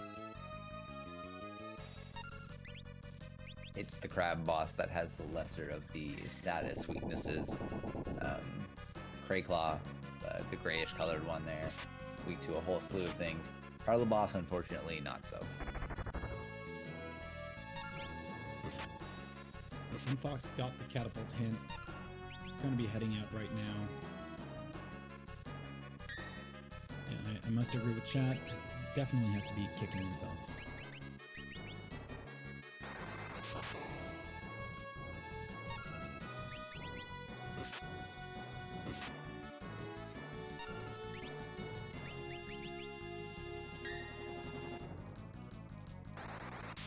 I think at the moment it's a good time to shout out the Final Fantasy V Career Day randomizer crew.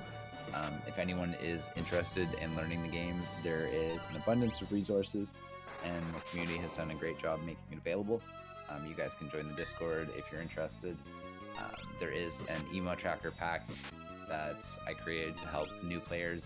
I created it for my own use because I'm kind of the learn by doing type, and eventually it worked its way out to a public release and then got largely expanded on when auto tracking was added, in addition to checking boss clears, etc. So what I basically attempted to do was take all of the amazing resources that the community already had, cram them into one emo tracker pack that people utilize depending on skill level. It's for absolutely everybody. It's got a full option that has all the bells and whistles. It has like the slim version, it has the key items only version, so regardless of your flavor, it could probably suit your needs. And the best thing you can do is honestly just join the Discord, ask us any questions if you have any, play through some seeds for fun to get a feel for it. And it's, as somebody that loves RPGs and has played Final Fantasy VI Worlds Collide and Chrono Trigger Jets of Time, which you're going to be seeing later in the event, both great randomizers as well, this one really stuck with me in terms of the depth because the decision-making progress. Yes, you will have nice seeds where you're going to have comfy endgames. At the same time, you're also going to have seeds where you get to the end and all of a sudden you have to dig deep and think, what am I going to do and how is this actually going to work?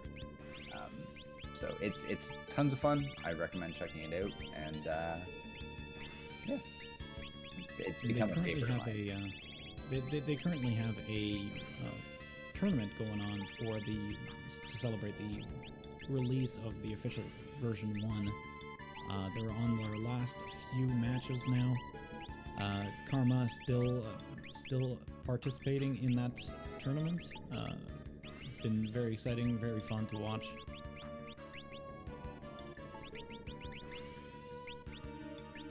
And yeah, I check it out. They are being restreamed on one of the many speed gaming channels, so keep an eye out for that.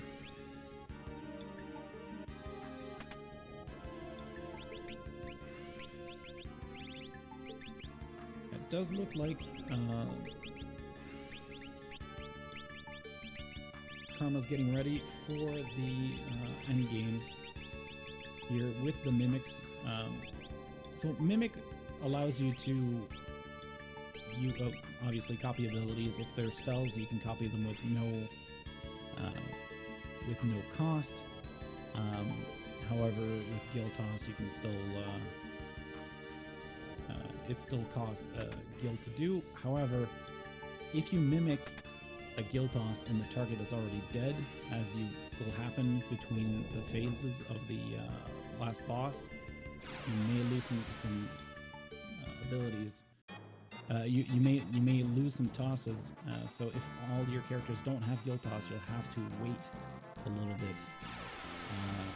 And now, as one of my Final Fantasy XI friends say, I'm thinking about what Karma's about to do here, and he often says, as a young Elvan, all your problems can be solved by throwing Gil at it.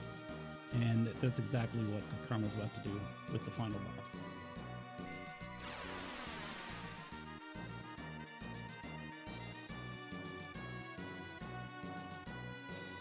And to mimic that, we just received a donation from Emmy Cakes for $52.69, saying, "When I was a young Elvan, I was told by my nursemaid that donating to beat cancer is what any and all upstanding Elvans would do."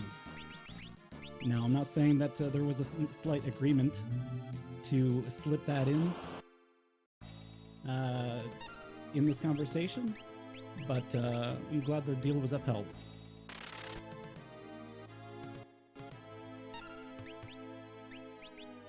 So we've got Karma's fight here going on. He's got basically... Oh, he's got some speed song going on here. 2 castings of speed song. 2 castings of speed song. Extra fast. See him putting up the life shields. Yeah, I suppose with Mix there, and if he doesn't have access to heroic song, though I didn't notice if he actually equipped fight on somebody.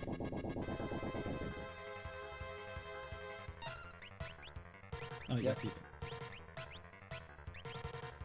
Yeah, buffing levels is going to take some time here, because you have 2 people that are committed to singing, so it's not going to be all 4 of your party members. Yeah, however, it is going to be quick with their speed, getting maxed out very fast.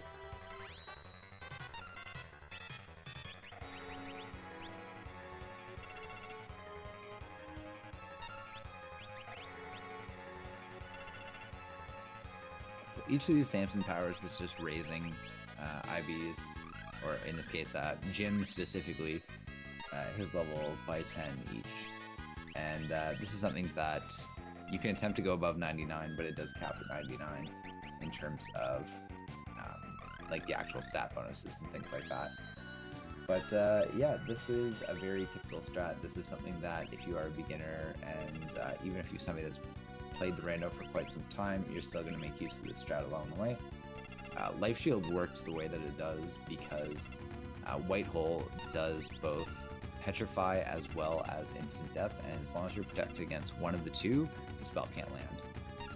So that's why Aegis Shields are your alternative if you happen to have them. Also ribbons, which will prevent you from being petrified, and so prevents the White Hole as well. Looks like WindFox went into the void and then back out, maybe to save? Okay. Yeah, likely to save. Not sure what the first boss is going to be for him. First void boss is always the scariest. It's deep enough into the void that it's a decent trek from start to that point. And then, of course, you get one shot at it, and if it goes wrong, you need to make that whole trip again. And you don't have any way to prepare for it. Like, at least the second boss is right after a save point, and you can kind of do your diligence, but first void boss is always scary.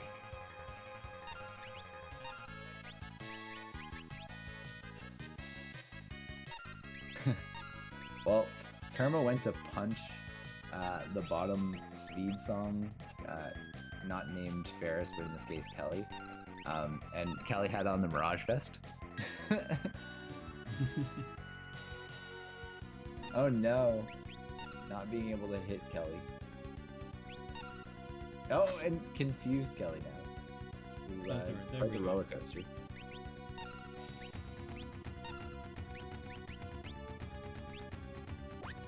So there's the Guild Toss. Got the first one. It takes 5 of them to take care of X Death, the Tree X Death, or TED as we call him.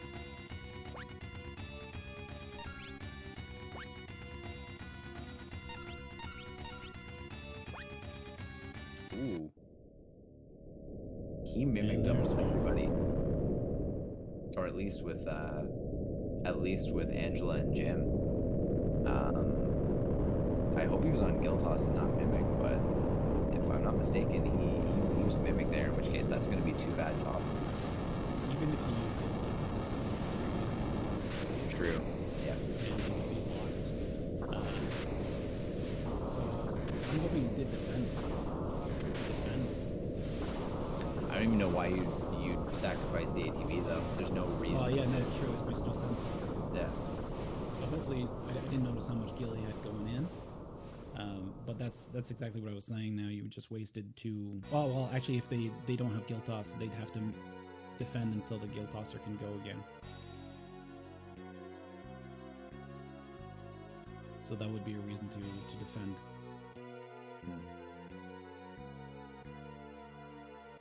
So let's hope that's what he did. Instead of doing those Guild Toss, otherwise they're just going to be thrown on the ground.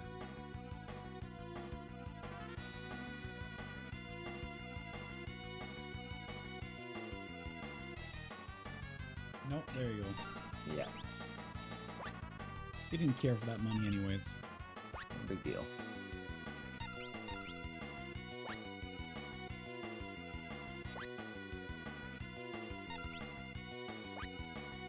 Unless you get some rare statistical chance like I did that one time and you happen to not prep fully and wholly for the absolute worst case scenario, there we go. And we've got GG on Karma's side. That was a 1:44:44 on our timer, although I believe it started a little bit late and I'm not sure if it was synced back up.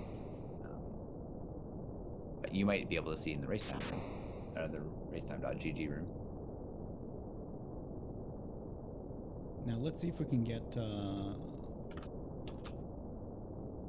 him in here into our chat. Pick his brain.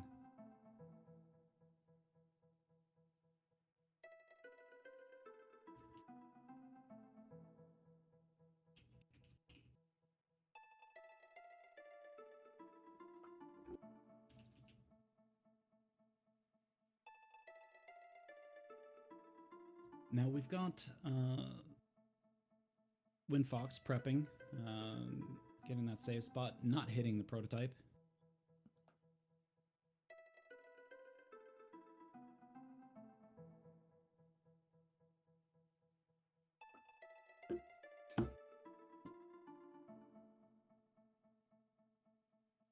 Taking an unfortunate hit from that antline, taking care of Rumpus. Rumpus having a bad day.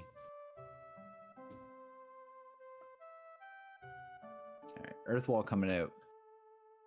Absolutely an amazing thing to have in your primarily physical boss fights. Yeah, Earthwall absorbing 3000 HP. Give or take, So apparently, it's- depending on level, but always better be safe than sorry. Yeah, especially with a boss that hits like this hard. If he's going to be under 3000, you know that it's going to absorb the whole next hit, but you're definitely going to have to refresh it.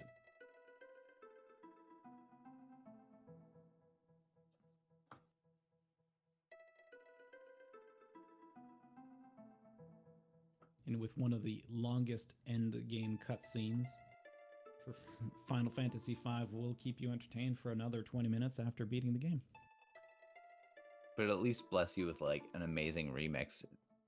It's partway into the credits. Like it's decently enough into the credits that you got to wait it out to get there, but there's a really good mix in there.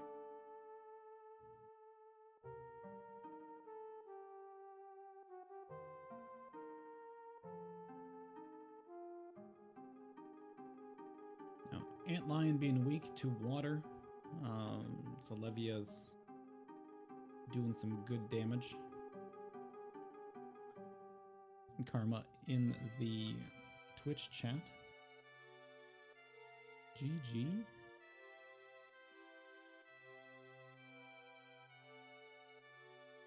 Big congrats for sure. It was an interesting run. We watched you guys kind of go neck and neck for a good period of time. We've definitely got a little bit of extra time as well before the next run. So like if you did want to jump into the waiting room and do a little bit of a piece about the seed, you can certainly do so now. Or if you want to wait until WindFox is also done, we can pull you guys both in together. But we've got what's looking like going to be some extra time between now and the next run, which I'm not entirely surprised because rando estimates. Yeah, it's tough with randomizers. And we did call the potential jet seed, and it just happened to kind of pan out.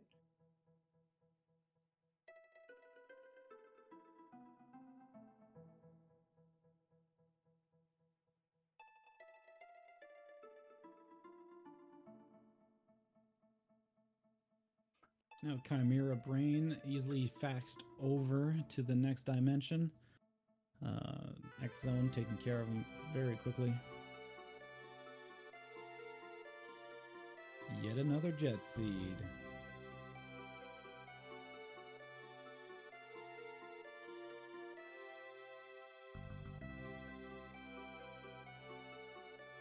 Alright, so now WindFox taking on that Stalker fight.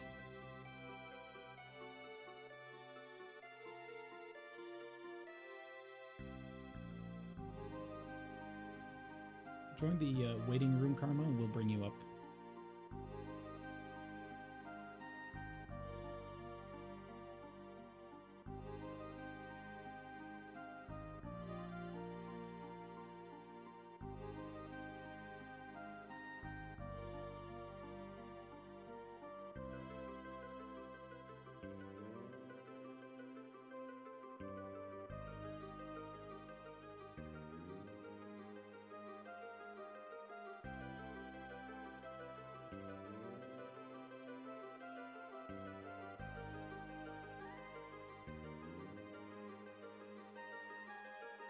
So, Stalker being a bit of a pain as usual.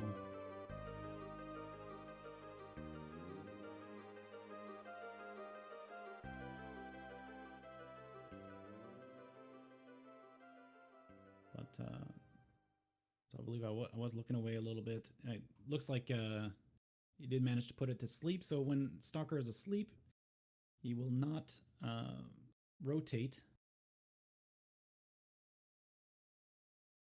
to other versions of him, and does not wake due to magic damage. And so he's currently sleeping all of the forms of the Stalker, so none of them can do any other attacks. It's a good way to maintain or to control the Stalker fight. To answer the question in chat, has it just been a fluke that so many sub 2s have been showing up lately, or have runners just gotten that good? Probably a combination of both, but I would say that since we moved over to 1.0, the jet seeds tend to be a lot faster. So depending on when you last played or when you were last kind of tracking seeds in comparison to now, I would say since moving to 1.0, we've definitely seen a good pickup in the pace. But I feel like the 1.0 seeds that take you for a ride take you so far for a ride when they do. Now we have Karma in the waiting room, ready to join us. in chat if you would like to bring him in. Nice. And GG Karma. GG's. Thank you. Now, as you saw in chat, Dry really wanted to know why you didn't go to the big bridge right at the beginning when you got access to it. You mean when I got the big bridge key after I was in no mode? So there was kind of a fierce conversation that was going on, and obviously both of us trying to watch both runners' screens at the same time. Dry was very much under the impression that you guys had the big bridge key much earlier than you did, and we all believed him. Yeah, I think it was the second check behind the bracelet? Yeah, it was. Yes, it was the Karnak Castle. Yeah. Yeah, and I was already in no mode at that point because I had everything but tab 2 and EDC. Worst case scenario, Shrine Page was the go mode or led to go mode. Now, you and WindFox were basically neck and neck in the castle, X's castle. It was quite interesting, and then you passed by the carbuncle location, and WindFox stopped by and got him.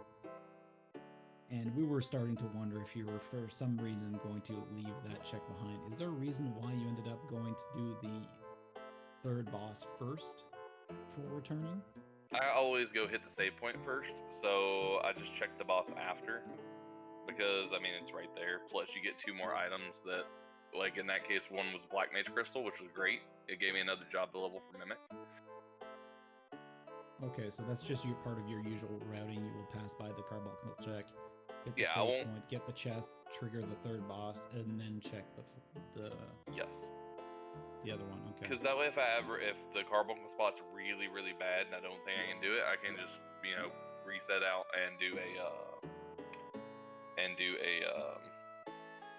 sorry, I can reset out and just go, Mm-hmm. and I'm already And back you're up to already the save past point. Basically, you don't have to do the backtracking through the hot goo and do the moving the bridge and stuff like that and getting the treasure chest along the way. I agree. I started doing the same thing myself. Like, I skipped the pre-carbuncle save point at this point because I just know that I'm going to do the post-carbuncle save point, and you kind of did like a small variation of what I do because you saved prior to going in deeper to the room and ended up even checking Gilga 4 first. Usually what I do is I check those side chests in the Gilga 4 location, then I run back to the save point and do my tent, and then I'll run back and do carbuncle. But yeah, I fully agree with that, skipping the pre-carbuncle save point and just working off the post save point. So sadly, I think I only had 2 resets / deaths, and one was an intentional just to add another one. Because I died to triplets early, and then got them the second try, and then I took the intentional reset at Omega. By the way, Omega did not one-shot me. Well, at least now we understand that, because I think we were you. both like, what happened? Yeah. Well, I'd only taken 1 death, and I was just like, well, I don't want to just donate 5. Well, I'm glad you were keeping track. Unfortunately, it's a little hard for us to track down all your deaths as well. But yeah, we appreciate the intentional deaths to Omega. Chat says that you could have shown us a bit more of Shinryu, as you did in your earlier race today. Yeah, that one was partial mistake, partial me trying to think. That one definitely was. If you didn't watch the seed earlier, I recommend it. It was a close one. I fumbled a couple parts there at the end, which I didn't need to fumble. Now, for those who aren't familiar, Shinryu is a very difficult boss that shows up in one of the last chests on the way up to the void. So everybody just avoids them in the randomizer. There's no reason for fighting them. But so anything that you want to mention out of out of this? Anything that stood out of this seed? What about the mimic start? How did you feel about that? I hate Mimic Start. Yeah. Like, You're welcome. I think it's literally, it may be worse. I think it's the worst start. I think it's worse than Thief. Because you can actually screw yourself up into early resetting because you forget to equip fight and run into a monster in the box. That's right, and run away from a goblin. Like that's just feel bad moments. Like Mimic is the only class that does that to you at the beginning. But I mean, Mimic's nice to have. Don't get me wrong, but it's not nice to have at the front. Yeah. Even if like you were facing down the mimic versus freelancer situation, I really feel like freelancers you're better. There's your Shinryu. WindFox giving us a beautiful Shinryu view. So there you go. This is who we're talking about. Getting true edge. What? Now, luckily, when the enemy uses true edge on you, it only deals damage. It's not an instant death. But as you can see, it just hit Ferris, who's standing in the back row. And then the holy didn't happen. Oh, and it absorbs bolt.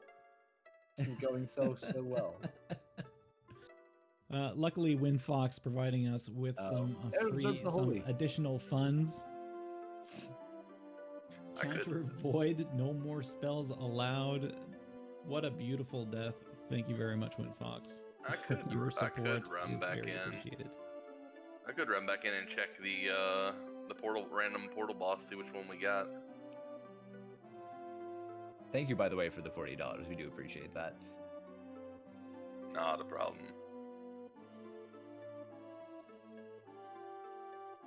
Yeah, I think the other thing that I may be, and I don't know because we were trying to keep track of everyone's jobs.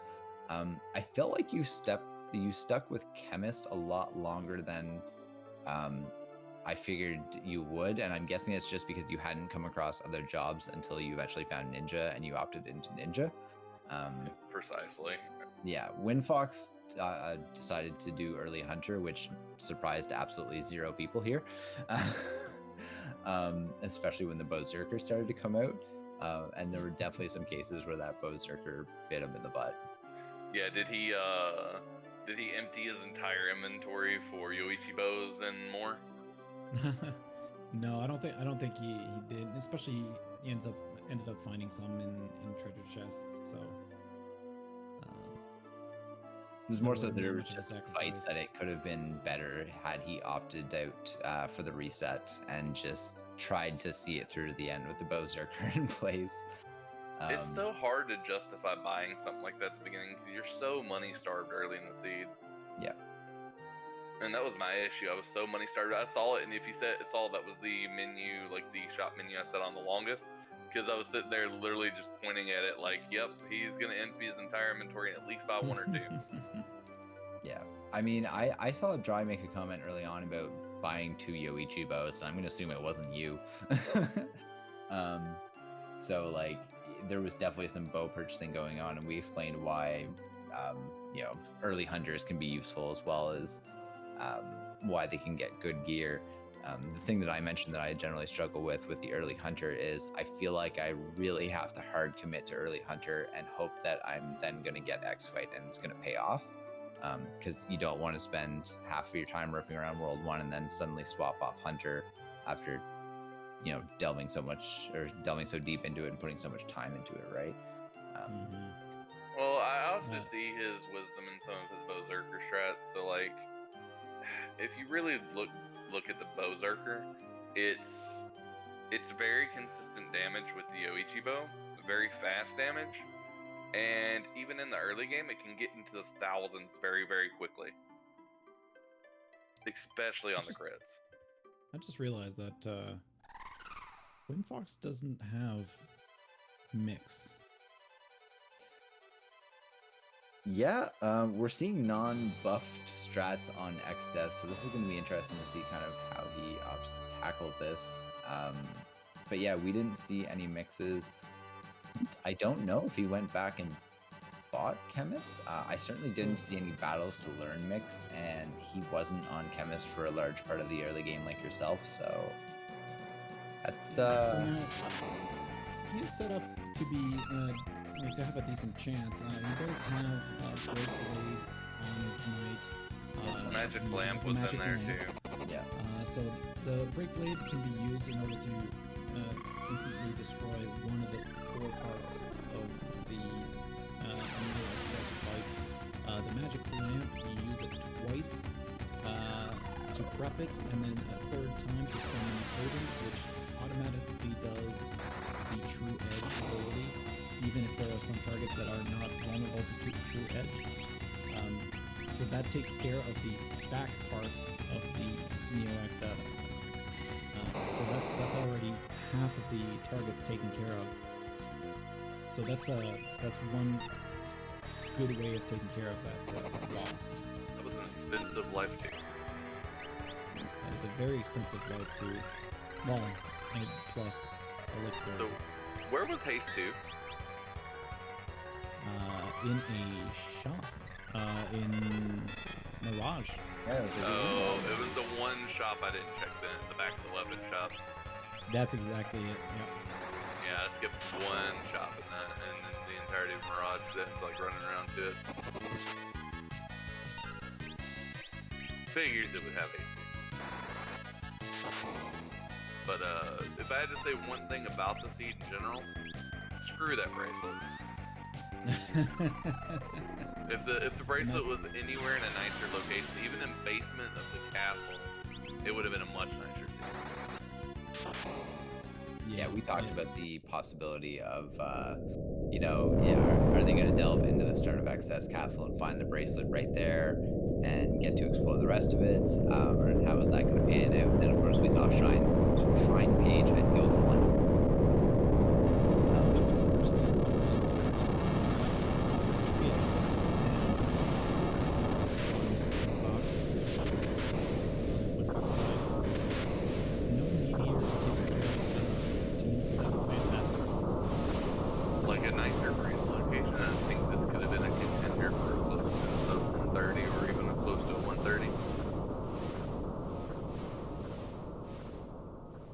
Full clear for that bracelet, and I don't really see a way you don't last location that bracelet. No, it's true. Like barrier tower is not something anybody's gonna do early, and then it led into Steamship. Then I don't even remember where I got Subkey. Subkey was from somewhere.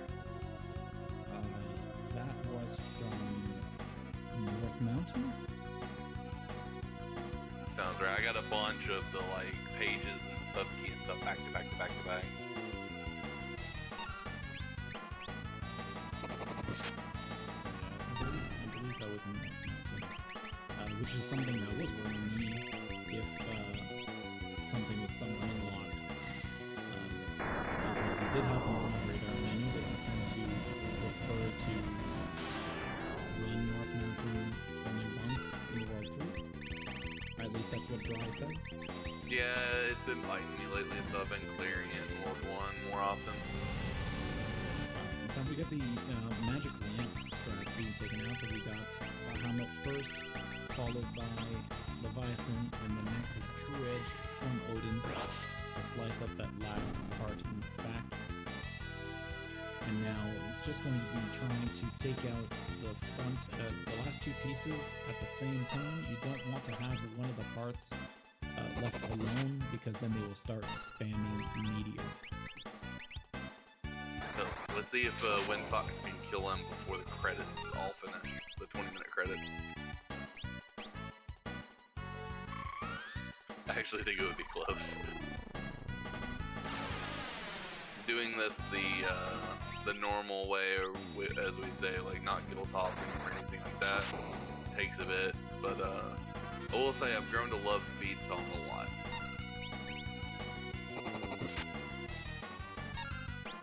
Yeah, Speed Song is pretty fantastic. It's the first time that I see 2 bards singing Speed Song to really ramp up the speed. That's pretty impressive how quickly that rises. Yeah, honestly, I forgot I didn't have Hero Song, so it's like, oh well, I guess we're doubling the speed. And it actually kind of worked, because I was, did you see how fast the mixes were going?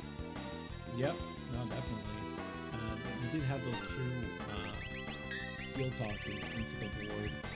Was that an accident, or were you just saying I've got enough gil, I can just, move on to my gil tosser again after? I think it was a little bit of both. I think I was just holding A, and I didn't know which hit was going to do it, because I forgot whether it was going to be 5 or 6. And it ended up being 6, and then me holding A, the other 2 clicked before the gil toss went off.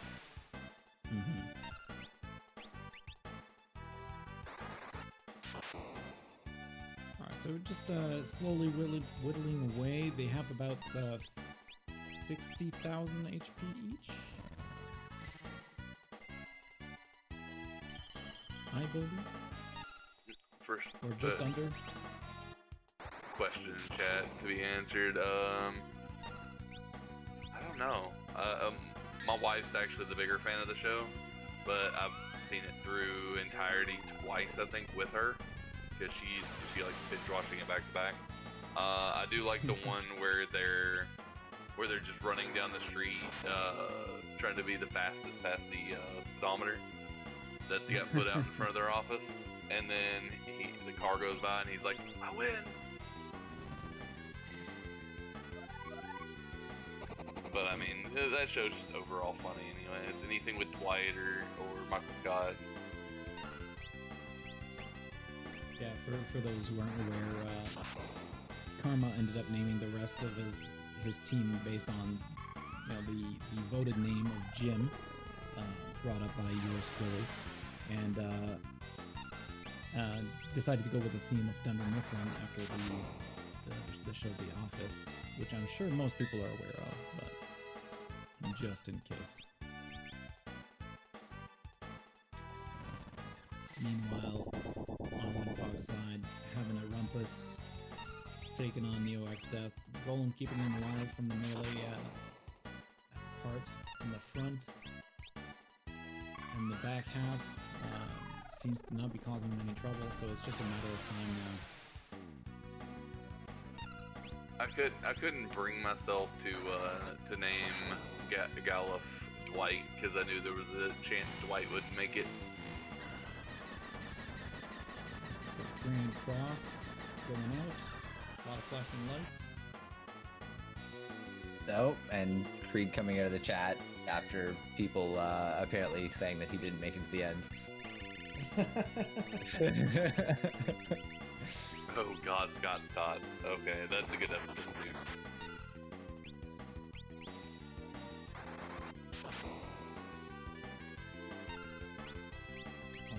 So interesting with the holy strats. Is there a particular reason why you think Lena's casting holy on the back half as opposed to any sort of other spell? I know it is relatively cheap in mana, so you'll be able to cast it quite a bit. Yeah, I mean, if he has the gold hairpin on Lena, it's like 10 a cast versus what, like 16, 17, something like that for bolt for level 3s. Okay. Value time, basically. 13. Yeah. So every 3 casts, you get 1 free. Yeah, that's fair, and I'm unsure if they have any sort of rods equipped in order to maximize the bolt damage. Yeah, I would think that if there was a wizard rod on Lena, then he would obviously be opting to do one of the 3 spells, both 3 fastest, of course. Because there's no reason if you have a damage pump on one of those spells to then opt to save that MP. I wonder how close this is. Ooh. Ooh, okay, there's still... Oh, he's going for broke. Oh no. Oh, Phoenix down. Back on Rumpus. I might even have... Well, yeah, Rumpus is already dead. Oh, Medio! Oh, just that's no. rude. And that's a wipe. Oh, and the Omicron. Put the nail on the coffin. Well, that's another $5. That is another $5. That was a heck of a beating for $5. Yeah, that was whew. So I'm assuming he has samurai. So He he's does. he either didn't get mix or chemist at all, or he just doesn't want to do it. I mean, this is more of a charity race, so he may just not want to. He may want to try to showcase something a little different. Yeah, we were debating that as well. Chemist is a big dump, as you mentioned. Early game is very, very cost heavy, and you're trying to pinch every penny that you can. I'm always an advocate for like not picking up Chemist until the very end game when I know that I need it, in case I might find mix kicking around.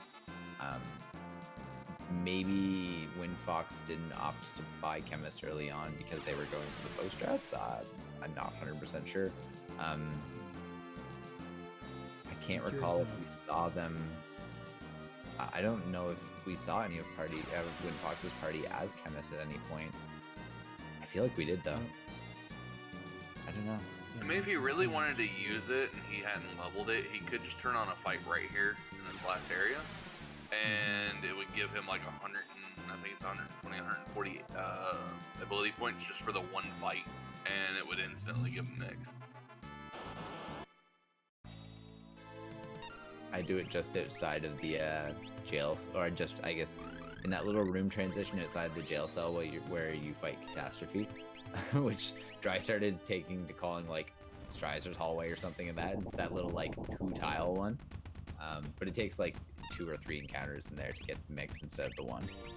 Yeah, and the guys back here aren't hard. Like if you have guild toss, you can guild toss all but the there's one enemy in the group that has a high defense, and then use a magic spell and he's gone.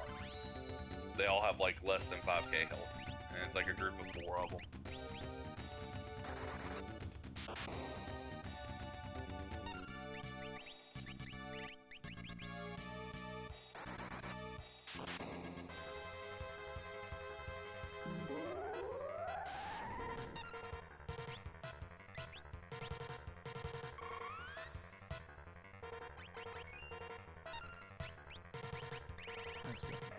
Unfortunately, the white hole taking out Rumpus.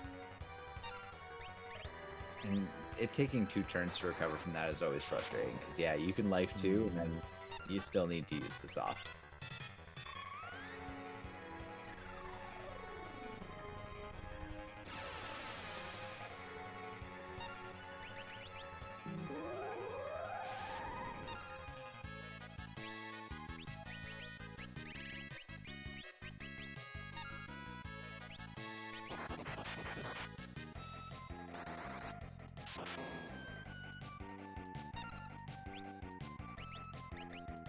The other thing with them having to deal with so many white holes and life 2s is life 2s is an expensive spell as well.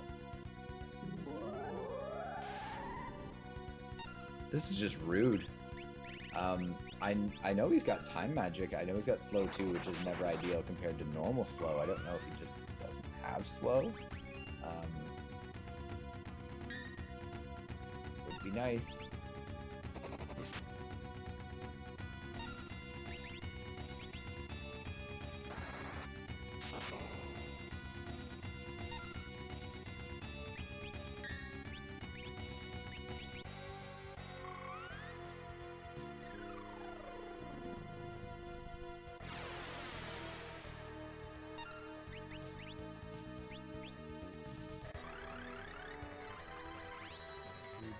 Group.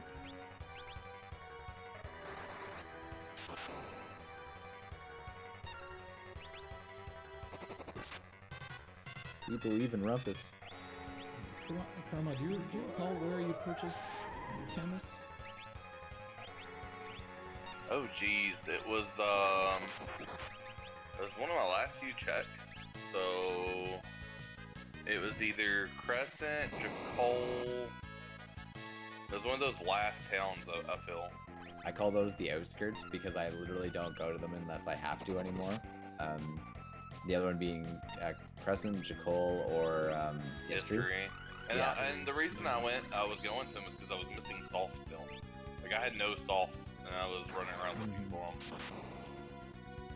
Now I just want to go see what this boss is. I don't know nothing about these bosses. Don't have blues, so don't have big guards, so these are probably near impossible.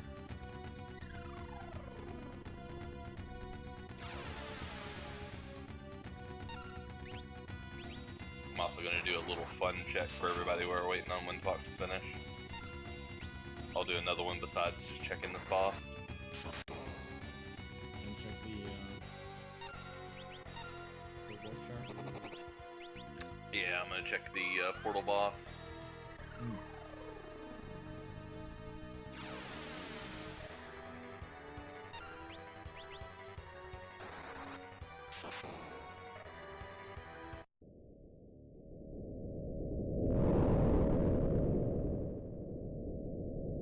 Alright, and that's the first Triac Ted.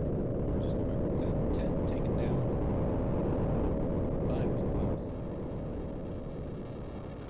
Let's see if he has a better chance. Oof! Dragon Trio near the business. Yeah, these guys have nasty defense. I've seen Dry kill them once. I'll do another fun check though, because that one's not really gonna happen. You'll see how much damage they do in a second. Void bosses tend to be so fast. Oh my goodness. Yeah, it looks like they countered Giltos. Yeesh.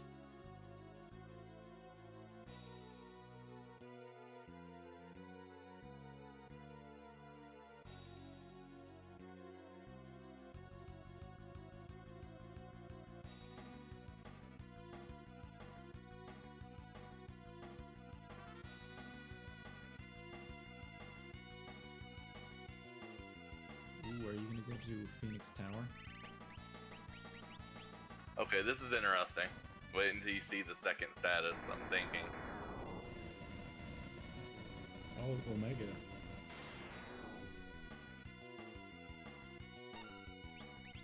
Omega's weak to Berserk.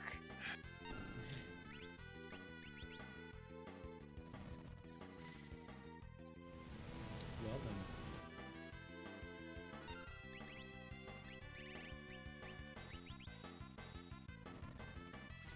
Alright, True Edge coming out. Taking care of the back parts of Neo X-Staff. Back down to the last two.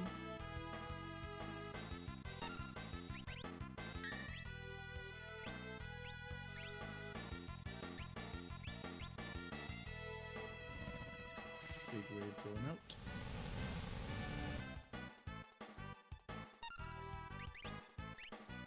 Did that say Shinryu is weak to charm? Yes, and I don't have Charm Song, so I'm just thinking. I'm thinking if I can remember where it was. It was in a World 1 shop. But I think I don't have Berserk either. I could Berserk Potion Omega.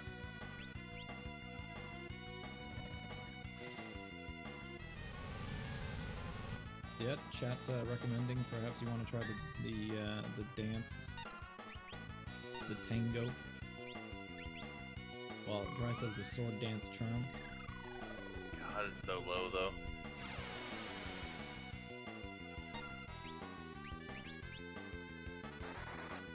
I'm almost thinking about seeing if I can Berserk Mr. Omega. See what happens. Alright, so slow and steady on WindFox's side. Laws of physics are broken. We're gonna have some shenanigans going on soon.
Refreshing the earth wall. trying to absorb some of that damage. Unfortunately, Rumpa is finding himself a little weak. If we have a Grand Cross, it's gonna be a bad time.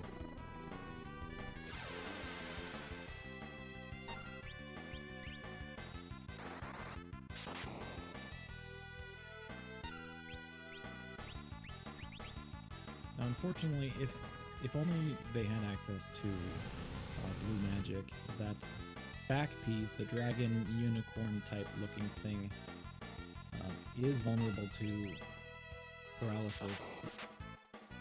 So you could spam Mind Blast to keep it under control, so you could finish off the front part and then just keep Mind Blasting it and preventing it from attacking.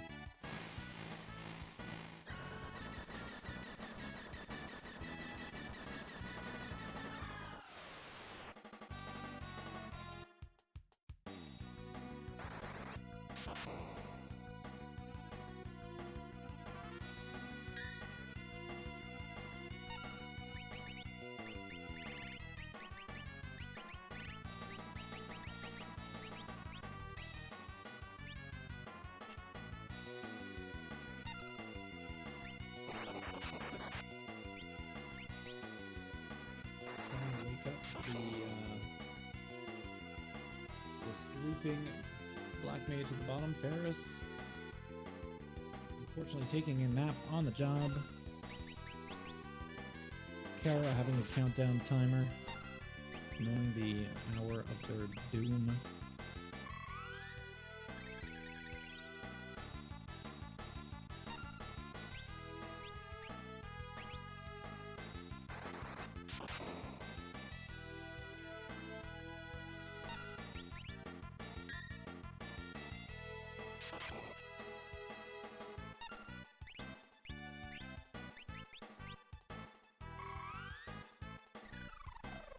Rumpus finding themselves minied, but unfortunately not really a problem in this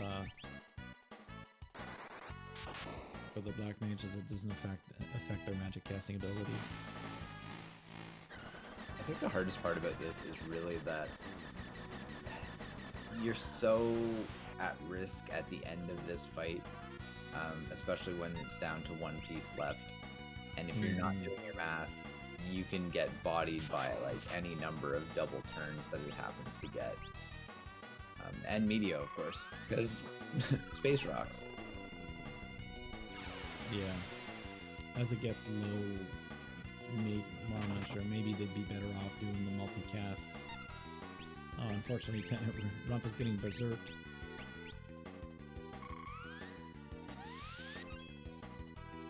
Immune to the spell. Oof. Lena taking a big hit.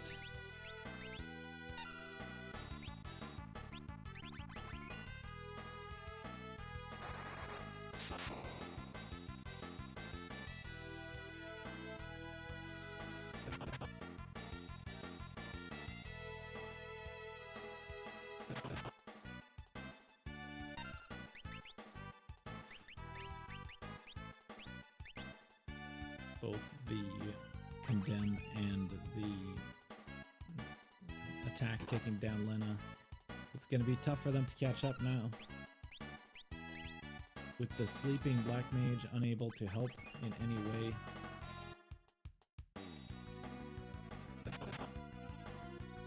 Hey, there we go. Thank you, Neo X-Death. No, thank you, Neo X-Death.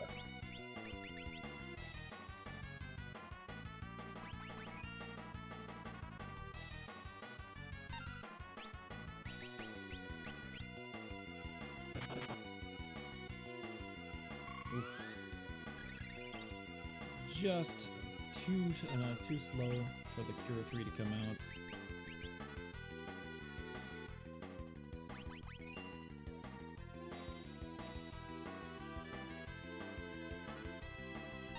Getting a lot of resources. Oof. Oh, the cape, the elf cape, protecting Ferris from death.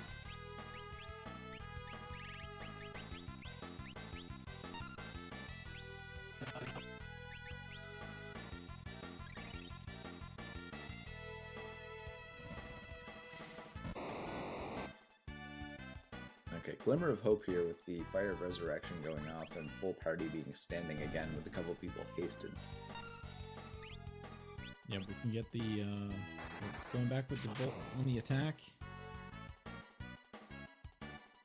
Oops, he has wall.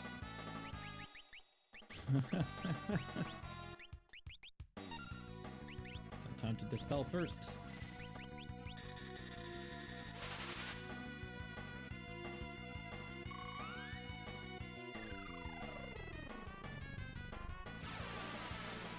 Wait, there's another Berserk mix?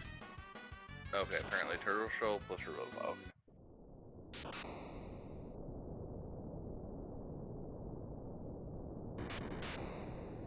GG's WindFox. GG WindFox. Big props for sticking it out. That was a rough situation to look down the pipeline of, and glad they played it out. Yeah, for sure. It's good on them. So let's see if we can reach out and get them to join us.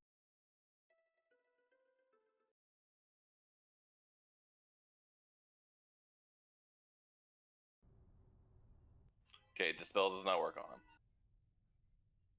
No, yeah, Dry did say in the chat that dispel was not a possibility.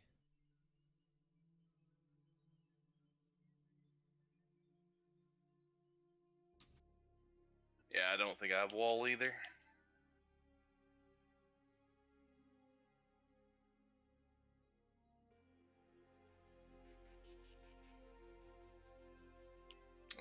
Berserk still cast a tidal wave. And GG to WindFox. Yo, GG. That was a Jeez. rough situation you were in there at the end. There's a combination of not taking it seriously and wanting to go with more traditional strat instead of just finding guild toss or something like that, or mix. So I was kind of messing around to kind of drag the time out, but mostly doing it for fun. And showing off some other non-conventional or more traditional strats. That was showing off hint locations for the extra bosses and Oh, nice. who our portal boss was for the Seed Witch Dragons. Nice. Yeah, I was attempting Omega. Apparently Omega's weak to Berserk in our Seed. Oh, nice. I meme open the shit. So, WindFox, how did you feel about that Mimic start? Mimic really isn't too bad since, most people don't do this. You start with fight skill if you set it in your abilities. So it didn't really bother me because it's like, I thought when I first saw the Goblin in 2, I was like, wait, I have the fight skill. Why did I not equip it? Yeah, Which is so you why ended up running from the fight and then returning to it after. Yeah.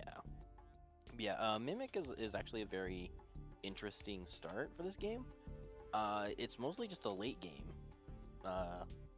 class, so it was good to see it, but I had no intentions of really using Guild Toss or Mimic strats or anything like that, so once I found the Hunter and things like that in Black Mage, I kind of just threw it away and never really went back to it. Gotcha. That does explain a few things. Now, we were very confused at one point as to why you weren't heading directly into the void, because we were sure that you already had the second tablet. Unfortunately, you ended up visiting Catapult a little late. Yeah. Sorry, the third tablet? Yeah, A tablet tablet. 3. Yeah, which was in Catapult, which I ended up... Luckily, yeah, I skipped it with my World 1 sweep, and luckily we had a hint to go back and get it there in the trench. Yeah, so that was pretty convenient for you. Any particular thoughts about the seed? Now, I'm sure you were happy to find the Berserk ability and the Hunter in that pot. Oh yeah, hashtag Berserker. Everyone in the Final Fantasy Back community knows that that's my main. Berserking the Hunter with the Yoshi bow, and they were for sale, so I bought 2 of them naturally. Naturally. I used it as long as I could, but once we got the Black Mage, I completely ditched it. With a more powerful, more reasonable team card. I mean, to be fair, my team comp was 2 black mages with summon, a dancer with magic sword, and a knight with dual wield with Ragnarok and Excalibur. Nice. For most of the seed, once we got to Exodus Castle and passed. Yeah, I mostly use double black mage, ninja, and the knight. Yeah, I used ninja early until I got until Exodus Castle. Okay. And then I traded him out for his knight with Excalibur. I mean, even though my Excalibur missed like 3 times in a row. I think the thing that probably annoyed you like it did me was that bracelet. Yeah, definitely. Literally the only checks I had left was catapult, which was that tablet, and then I found the bracelet there on Barrier Tower. Yeah, I last located bracelet. You were both in Barrier Tower at the same time. You both arrived there basically at the same time. WindFox was ahead by like a few seconds, and so you both went up about in the same like moment. So it was pretty incredible to see that. And then you both went into Exodus Castle at the same time. It's just that at that point, Karma had already gotten the catapult check, so it was a free to go. Oh, by the way, complete. I skipped that shop in the back of Mirage, the back of the weapon shop that had freaking Haste 2, Ice 3.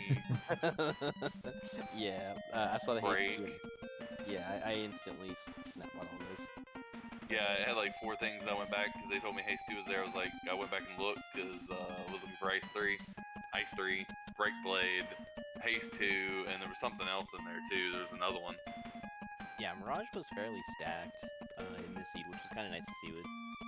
I think it had 2 of the 3 level 3 black magic spells. It had the Haste 2, it had Break Blade, just a few other things. Just really nice stuff.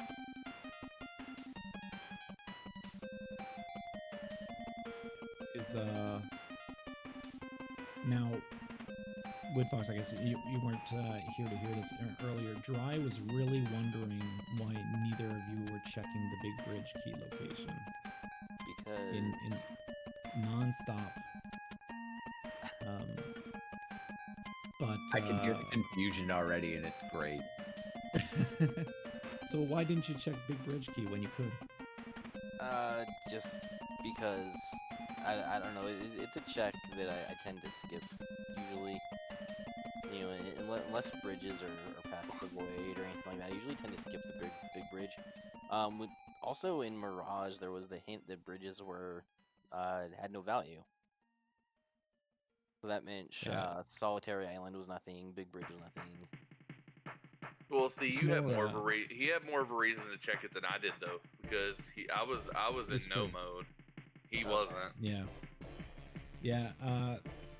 I'm just trying to tease Oh, I know. tease Dry a little bit here, because Dry was insisting that you all had the Big Bridge key much earlier on than you did find it.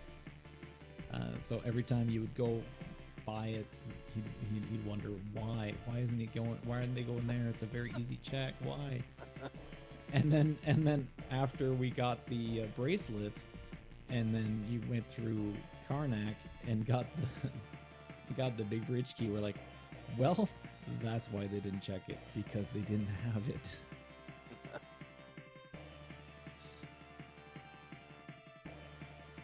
Alright, so was anybody calculating my deaths and resets? Because before we started this, I had said that I had agreed to donate $5 for every time I have reset or died on a boss. Let's see. You had a Shinryu and an X death that I got to catch. Yeah. Yep. Well, let's just give it let's round it up to like 100 deaths. How about that? Okay, That cool. Sounds about Yeah. right. Math is hard, man. Right? It's 3 a.m. I came here to talk, not to math. Yeah. Unfortunately, I had 2 on mine in box. unfortunately, we weren't. That's fine. We weren't capable of tracking that as we were trying to track everything else. I'm gonna assume it was less than 10, but I'll just round it up to the 10 deaths and donate $50. Yeah, I had That's 2. I very donated kind 40. of you, and very appreciated. Of course. I mean, we're all here to raise money, for cancer research, the Canadian Cancer Society. That's what we're all here for. It's true. And while it is going to the Canadian Cancer Society, this is a thing that affects everybody around the world, and there's no one research organization that benefits from it more than the other. We're all in this together, and everybody's supporting each other, and we're all looking for an answer. So it's very appreciated that people around the world are joining us in helping this cause. But since I have you both here, you do have the possibility of putting that amount towards an incentive. Is there? Let me pull up the incentives real quick.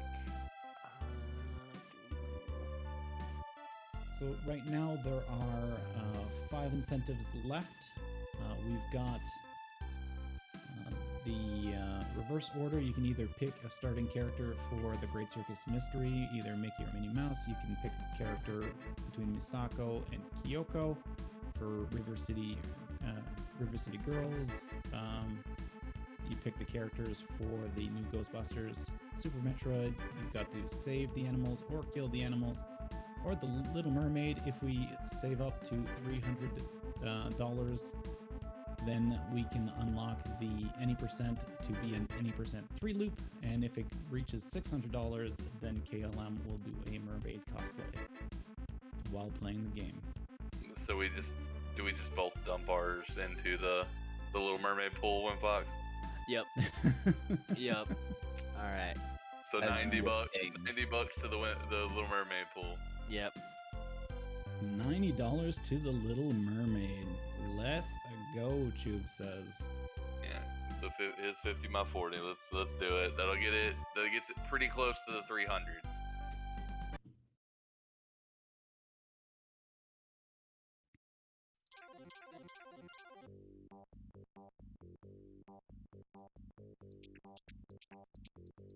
All right.